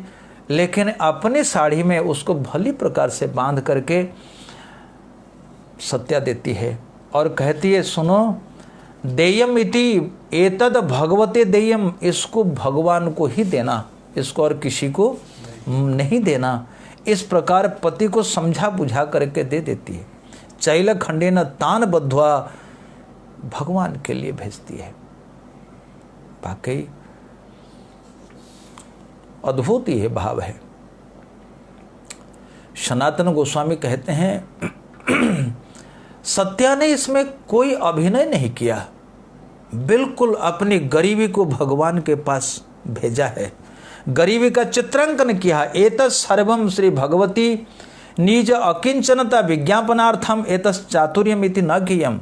ना, सनातन गोस्वामी सत्या के मन को पढ़ रहे हैं। वो कहते हैं कई बार लोग क्या कर, धनवान होकर के भी बाहर को दिखाने के लिए फटे पुराने कपड़े पहन लेते हैं ताकि लोगों को पता चले कि हम गरीबी में हैं। क्यों? क्योंकि अगर उनको पता चल जाएगा कि हम धनवान हैं तो हमारे पास मांगने आएंगे, तो दूसरा व्यक्ति हमारे पास ना आवे, इसी चतुराई के लिए वो फटे पुराने कपड़े पहन लेते हैं। तो ये कभी नहीं मानना चाहिए कि सत्या चतुराई करके भगवान के पास अपनी गरीबी का प्रदर्शन करने जा रही, ना, कतई नहीं है। आचार्य सनातन कहते हैं, किंतु अति दारिद्र्यण अकिंचनत्वात्, अति दरिद्रता नहीं, अति दारिद्र्य। घर में कपड़ा नहीं है, देखो कोई भी जाता है घर में, भले गरीबी हो, वो मांग करके थोड़ा कुछ जुगाड़ करके कोई केक बना लेता है, कोई पिठा बना लेता है, पुआ बना लेता है, कुछ ना कुछ तो कर लेता है। पर इतनी गरीबी ना कहीं देखी ना कहीं सुनी गई है। 4 मुट्ठे चिवड़े, वो भी अपने साड़ी के एक टुकड़े में बांध करके सत्या देती है। मानो जब बांध करके देती है तो संत लोग को भाव देते हैं, प्रभु सत्या मन ही मन कहती है, एक माह 2 पाख में 2 एकादशी होए, सो प्रभु दीन दयालु ने नित्य प्रतिदिन ही मोय। सत्या अपनी गरीबी को मानो 4 मुट्ठे चिवड़े में लिख करके भेज रही है। हे दीनदयाल, संसार के लोग 1 माह में 2 पखवाड़ों में 2 एकादशी व्रत तो करते हैं लेकिन प्रभु आप इतने दयालु हैं, आपकी कृपा से हम तो रोज एकादशी करते हैं। माने इतनी गरीबी है, हमको 2 वक्त के लिए भोजन उपलब्ध नहीं हो रहा है। सत्या संपूर्ण भाव व्यक्त करती है, वो 4 मुट्ठे चिवड़ा दे करके। मित्रों, सुदामा जी को दिया और ले करके चले। सतानादाय विप्राग्र्य प्रयजौ द्वारकाम किल, कृष्ण संदर्शनम मह्यम कथम स्यादिति चिंतयन। वो विप्र ब्राह्मण उस चिवड़ा को लेकर के चला। ठीक है कल्याणी, अब घर पे रहना, जब तक हम नहीं आएंगे तब तक कहीं मत जाना, बच्चों की देखभाल करना जैसे कैसे भी। मैं गया और आया। तान आदाय विप्राग्र्य, श्रेष्ठ विप्र। सनातन गोस्वामी कहते हैं विप्र अग्र्य श्रेष्ठ ब्राह्मण। क्यों? क्योंकि ब्राह्मण जब एक बार निश्चित करता है फिर वो पीछे नहीं हटता। आचार्य सनातन कहते हैं विप्र, बोले खाना पीना नहीं था, ये सब चिंतन किया है आचार्यों ने। भोजन नहीं, जल भी ठीक से प्राप्त नहीं हो रहा था, शरीर कृश हो गया था, दुबला पतला हो गया था। सुदामा को नहीं लग रहा था। आप लोगों को लगता है कि सुदामापुरी से द्वारका कितना दूर? लगभग 100 किलोमीटर के आसपास। तो 100 किलोमीटर रास्ता एक वृद्ध और दुर्बल ब्राह्मण चल के जाएगा, उनके लिए बहुत असंभव सही था।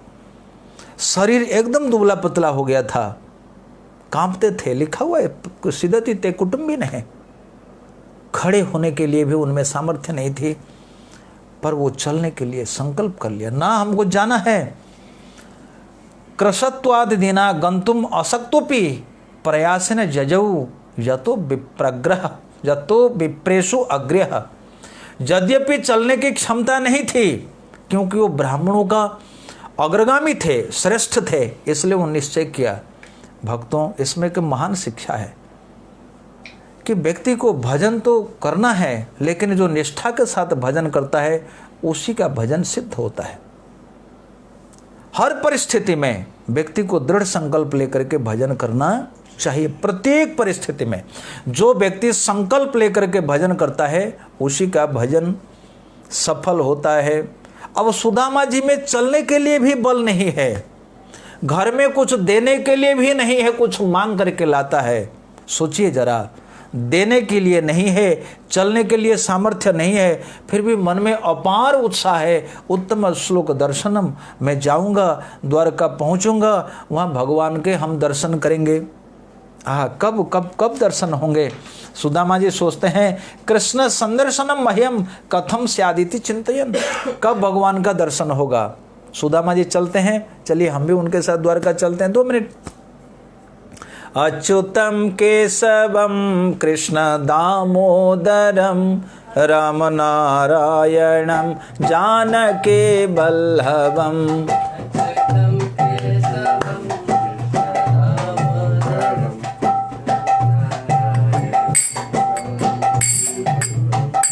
अच्युतम केशवम कृष्ण दामोदरम राम नारायणम जानकी वल्लभम। अच्युतम केशवम कृष्ण दामोदरम राम नारायणम जानकी वल्लभम। हरे कृष्णा कृष्ण कृष्ण हरे हरे, हरे राम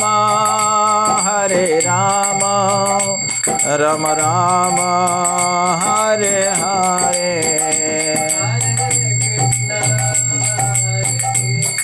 चलिए सभी द्वारका चलते हैं। हरे राम राम राम हरे हरे।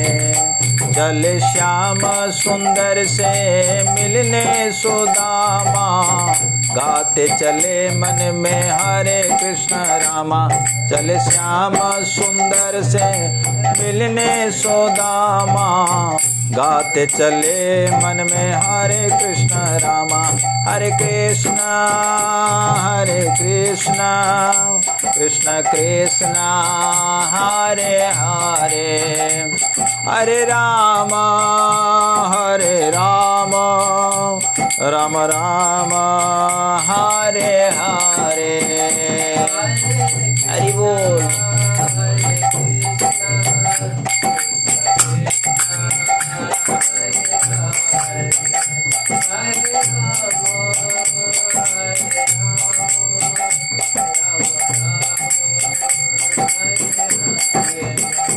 अच्युतम केशवम कृष्ण दामोदरम राम नारायणम जानकी वल्लभम।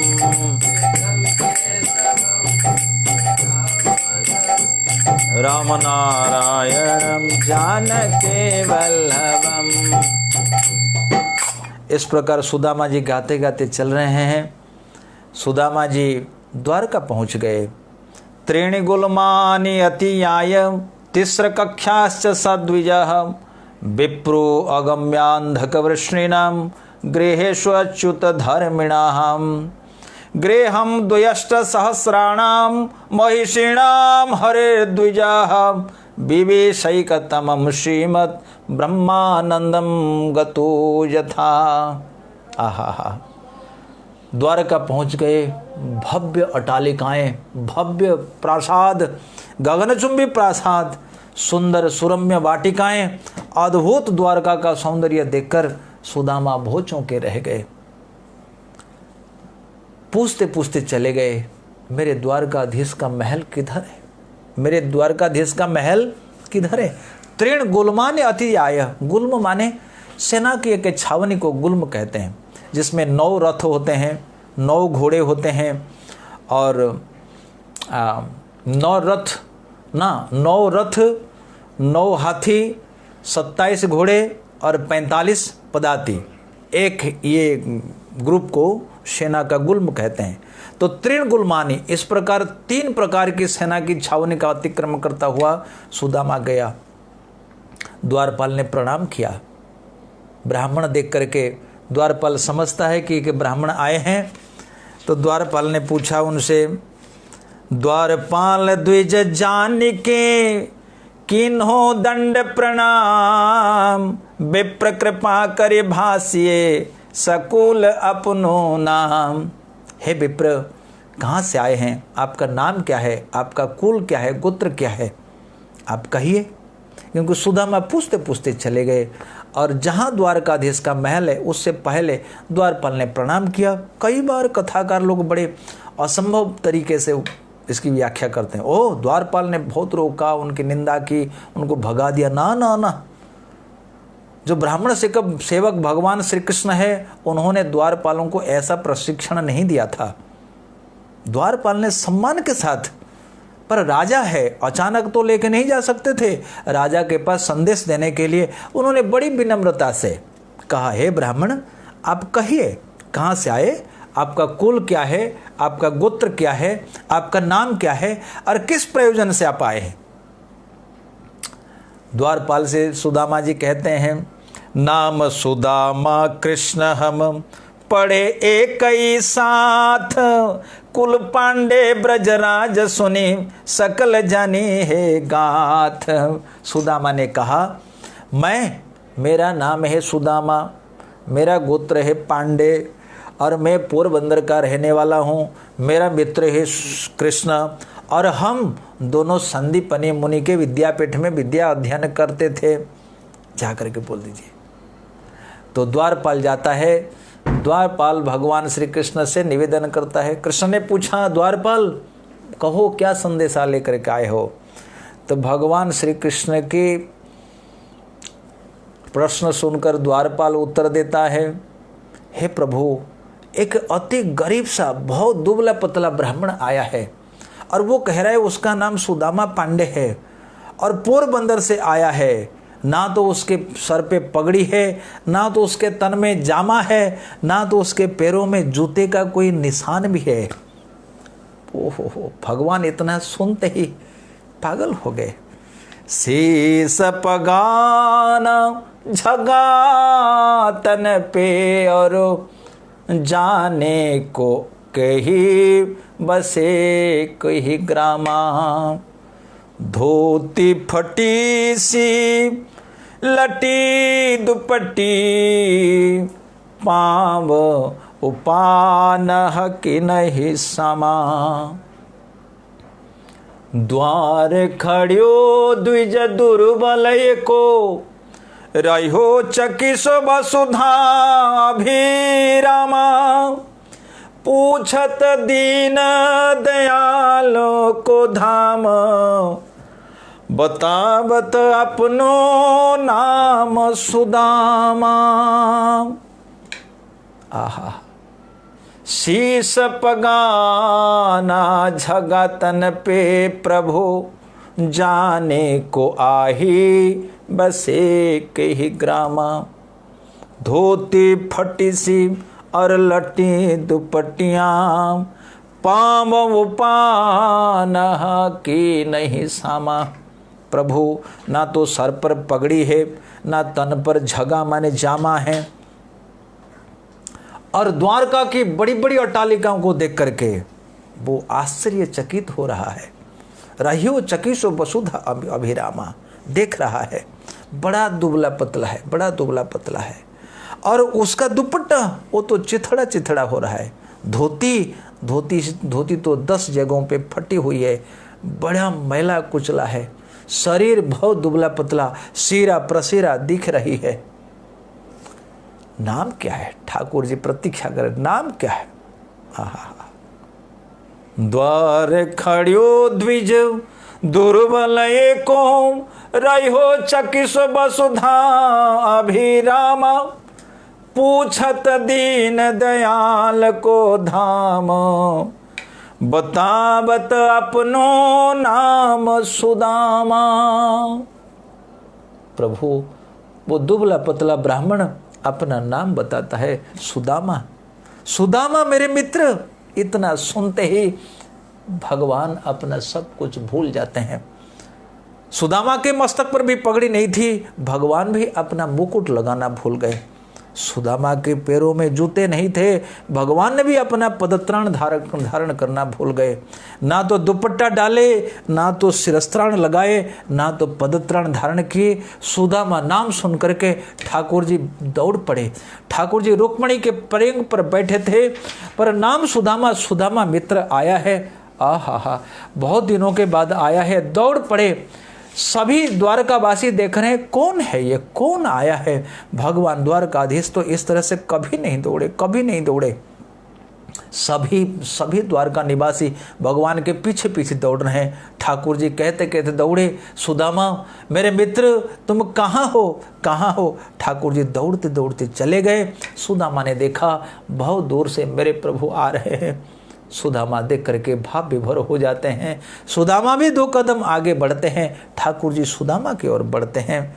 दोनों का महामिलन होता है। सुदामा को देख करके ठाकुर जी ने घृणा नहीं की, नफरत नहीं की कि मैला कुचला ये धोती धारण किया हुआ है, शरीर में से गंध आ रही है, कई दिनों से नहाया नहीं है, कैसा ये है। पर ठाकुर जी ने किसी भी प्रकार का कोई भाव नहीं दिखाया, पर उनका एक ही तो भाव था, मित्र से मित्र मिलना है। दौड़ करके गए और अपने भुज पास में सुदामा को भर लिया। दोनों को महा आलिंगन में भर लिए। दोनों का पृष्ठ भाग नेत्रों के आंसुओं से भीगने लगे। ठाकुर जी खूब आंसू बहाए, सुदामा जी ने खूब आंसू बहाया। ठाकुर जी ने कहा, मित्र सुदामा इतने दिन तुम कहाँ थे? बहुत दिन हो गए, अब मैं तुम्हारी याद में आया। पैरों से लेकर सर तक भगवान ने देखा। वैसे भगवान ने जब देखा उसी समय से उनकी दरिद्रता चली गई थी। बस थोड़ा सा ही केवल काल का अंतराल मात्र था। दोनों का आलिंगन किए। तम विलोक्य अच्युत दुरात प्रिया पर्यंकमा स्थित। रुक्मणी के पर्यंक पर बैठे थे, पर दूर से सुदामा को देख करके दौड़ करके कहे, सहसा उत्थाय चाभित्य दोर्भ्याम पर्यग्रहिण मुदा। भगवान ने आलिंगन किया। सख्यो हो प्रियस्य विप्रसी रंग संग अति निवृतः प्रीतो विमुंचत अभ्यंदु नेत्राभ्याम पुष्कर क्षण। कमल नेत्र भगवान श्री कृष्ण ने सुदामा को आलिंगन करके आंसू बहा है। आहा, अद्भुत। आओ सखा, इतने दिन तुम कहाँ थे? भुला करके आज के दिन हमारा अहोभाग्य है। खूब सखा एक दूसरे की सराहना की। सुदामा जी को ठाकुर जी लेकर के रुक्मणी के पर्यंक पर बिठाते हैं। जाओ जाओ, सभी रानियों को बुलाते हैं।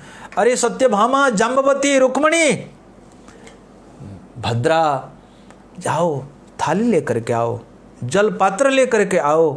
आज मेरे मित्र आया है सुदामा, हम सबका बड़ा भाग्य है। ये पोरबंदर के ब्राह्मण है सुदामा। लेकर के आओ, जल पात्र लेकर के आओ, अगुर, चंदन, तिलक, पुष्प सब लेकर के आओ। आज मैं अपने हाथों से आज मेरे मित्र के पद प्रक्षालन करूँगा। सब गए हैं। ठाकुर जी सुदामा के पास बैठे हुए हैं। सुदामा बैठे खट पर, पर्यंग पर, और उन्हीं के चरणों के तले बैठे हुए हैं। सारे संसार के मालिक भगवान श्री कृष्णचंद्र, द्वारका के अधिपति श्रीपति श्री नारायण विराजमान हुए हैं। रुक्मणी जल कलश लेने गई। जो भगवान की पटरानियाँ, अष्ट पटरानियाँ, 16,108 पटरानियाँ, नाम सुनते ही सुदामा के सब दौड़ दौड़े आती हैं, पर भगवान के नेत्रों से अश्रुओं की धारा प्रवाह हो रही है। आहा, नरोत्तम दास लिखते हैं, नरोत्तम कवि, कि भगवान श्री कृष्ण उनके चरणों को अपने नेत्रों के जल से प्रक्षालन किया। रुक्मणी जल पात्र लेने गई, लेकिन उससे पहले भगवान ने अपने नेत्रों के जल से सुदामा जी के चरण प्रक्षालन किया। ऐसे बेहाल बेबायन सो पग कंटक जाल लगे पुनि जोए, हाय महा दुख पायो सखा तुम आए, इते न किते दिन खोए। देखे सुदामा की दीन दशा, करुणा करके करुणा निधि रोए, पानी परात को हाथ छुए नहीं, नैनन के जल सो पग धोए। मेरे मित्र, रुक्मणी जल कलश ला करके जब सुदामा जी के चरणों में जल चढ़ाया, ठाकुर जी अपने कर कमलों से सुदामा के पद प्रक्षालन किए। देखा पैरों में छाले पड़े हुए हैं, कई जगह पे कंकड़ और पत्थर चुभे थे। ठाकुर जी को बड़ा दुख हुआ। हाय महा दुख पायो सखा तुम आए, इते नहीं किते दिन खोए। हे सखा, इतने दिन तो तुम कहाँ थे? इतना दिन हमको तुम क्यों भूल गए? आपको पहले आना चाहिए था। ठाकुर जी अपने नेत्रों के जल और कलश के जल से सुदामा जी का पद प्रक्षालन किया। इतना नहीं, उस पद प्रक्षालन के जल को अपने मस्तक पर धारण किया। संपूर्ण परिवार लोक पावन अथोपवेश्य पर्यंके स्वयं सक्षु समहरणम उपाहृत अवनिज्ञाप पादव पादवने जने। भगवान लोक पावन समस्त संसार को पवित्र करने वाले श्री हरि, जिनके चरणों से निकली हुई गंगा अखिल लोक को पवित्र करती है। स्वर्ग, मर्त्य, पाताल तीनों लोग पवित्र करती हुई गंगा जी बहती हैं। वही प्रभु आज सुदामा जी के पद प्रक्षालन करके उनके चरण के जल को अपने मस्तक पर धारण करते हैं। यही उनका आदर्श है, यही भगवान की शिक्षा है। जब जब हुई धर्म की हानि, अधर्म को उच्छेद करने के लिए, धर्म की प्रतिष्ठा करने के लिए भगवान ये सब अद्भुत लीला करते हैं। ये ब्राह्मण थे, भगवान श्री कृष्ण क्षत्रिय के रूप में आए थे, संसार में आदर्श को प्रतिष्ठा करते हैं। एक ब्राह्मण का पद प्रक्षालन करना चाहिए, एक क्षत्रिय का धर्म है। जिस समय सुखदेव गोस्वामी कथा करने आए, परीक्षित महाराज जी ने उनका चरण प्रक्षालन किया। परीक्षित महाराज कहते हैं, हे प्रभु, आप हमारे घर पर आए, हम क्षत्रिय कुल धन्य हो गए। जो व्यक्ति आपके चरण प्रक्षालन करने का सौभाग्य प्राप्त करता है, उसका अहोभाग्य है। ये शाम संस्मरणात् पुंसा सद्य शुद्ध्यंति वै ग्रह। जिनके स्मरण मात्र से व्यक्ति अपने परिवारों के साथ पवित्र हो जाता है। और वो संत यदि अपने घर पर पधारते हैं, किंग पुनः दर्शन स्पर्श पाद शौचा सनादि भी, फिर संतों का दर्शन हो जाए, उनका स्पर्श हो जाए, उनका पद प्रक्षालन करने का सौभाग्य प्राप्त हो जाए और हमारे घर पे, हमारे आसन पर वो बैठ जाए, फिर तो अहोभाग्य है। लोक आदर्श स्थापित करने के लिए भगवान ने उनके चरण प्रखारा और उस चरण जल को अपने मस्तक पर धारण किया। यही है भगवान का आदर्श। लोक पावन है। जिनके चरण जल को भगवान शंकर अपने मस्तक पर धारण करते हैं।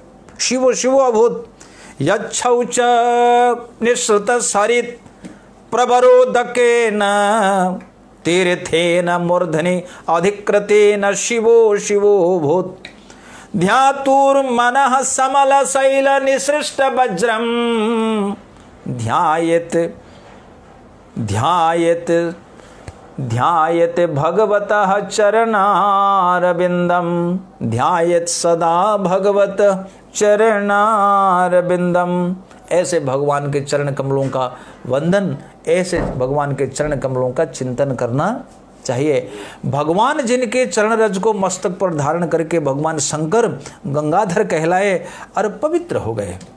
यच्छौच निसृत सरित प्रबोरोदकेन तीर्थेन मूर्धनि अधिकृतेन शिवो शिवो अभूत। शिव का जो शिवत्व, शिव में जो कल्याण करने का भाव, वो भगवान के चरणोदक का प्रभाव है। मित्रों, भगवान के चरणोदक, भक्तों के चरणोदक, इसके अतिरिक्त भक्ति में आगे बढ़ने के लिए और कोई उपाय नहीं है। जितने संत है, जितने शास्त्र है, सबने भूरी भूरी भूरी भूरी प्रशंसा की। आज भगवान अखिल लोकपाल, अखिल लोक पावन करने वाले श्रीपति द्वारकाधीश सुदामा जी के पद प्रक्षालन करके अपने परिवार के साथ उस पद प्रक्षालन के जल को अपने मस्तक पर चढ़ा करके कृत्य कृत्य हो रहे। अग्रहित शिरसा राजन भगवान लोक पावन, समस्त लोक को पवित्र करने वाले श्री हरि, जिनके नाम लेने मात्र से जगत पवित्र हो जाता है, अग्रहित शिरसा अपने मस्तक पर धारण करते हैं। प्रभु जय हो, धन्य हो, धन्य हो आप। भक्त वत्सल भाव है, ये ब्राह्मण वत्सल आप हो, भक्त वत्सल हो। नमो ब्रह्मण्य देवाय गो ब्राह्मण हिताय च जगत हिताय कृष्णाय गोविंदाय नमो नमः। भगवान के चरण रज, भगवान के चरण जल, उसकी अनंत महिमा है। भक्तों का चरण रज, भक्तों का चरण जल, वो अनंत महिमा मंडित है।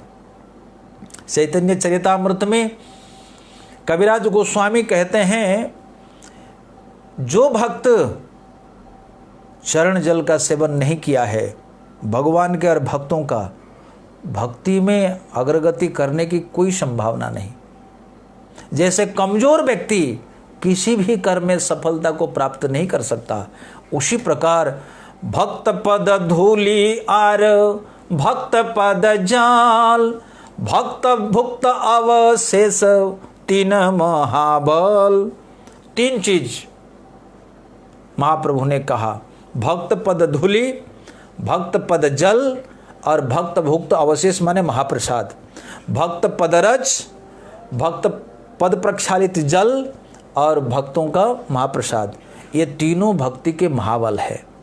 इसके बारे में हम विस्तार से चर्चा कल करेंगे। आज समय हो चुका है। सुदामा जी के प्रसंग अत्यंत मार्मिक और अत्यंत सुखपद है।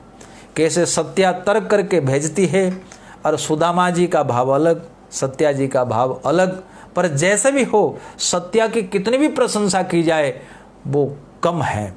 धन्य है सुदामा, धन्य है सत्या, धन्य है आपके परिवार। इन्हीं शब्दों के साथ हम अपनी वाणी को यहीं विराम देते हैं।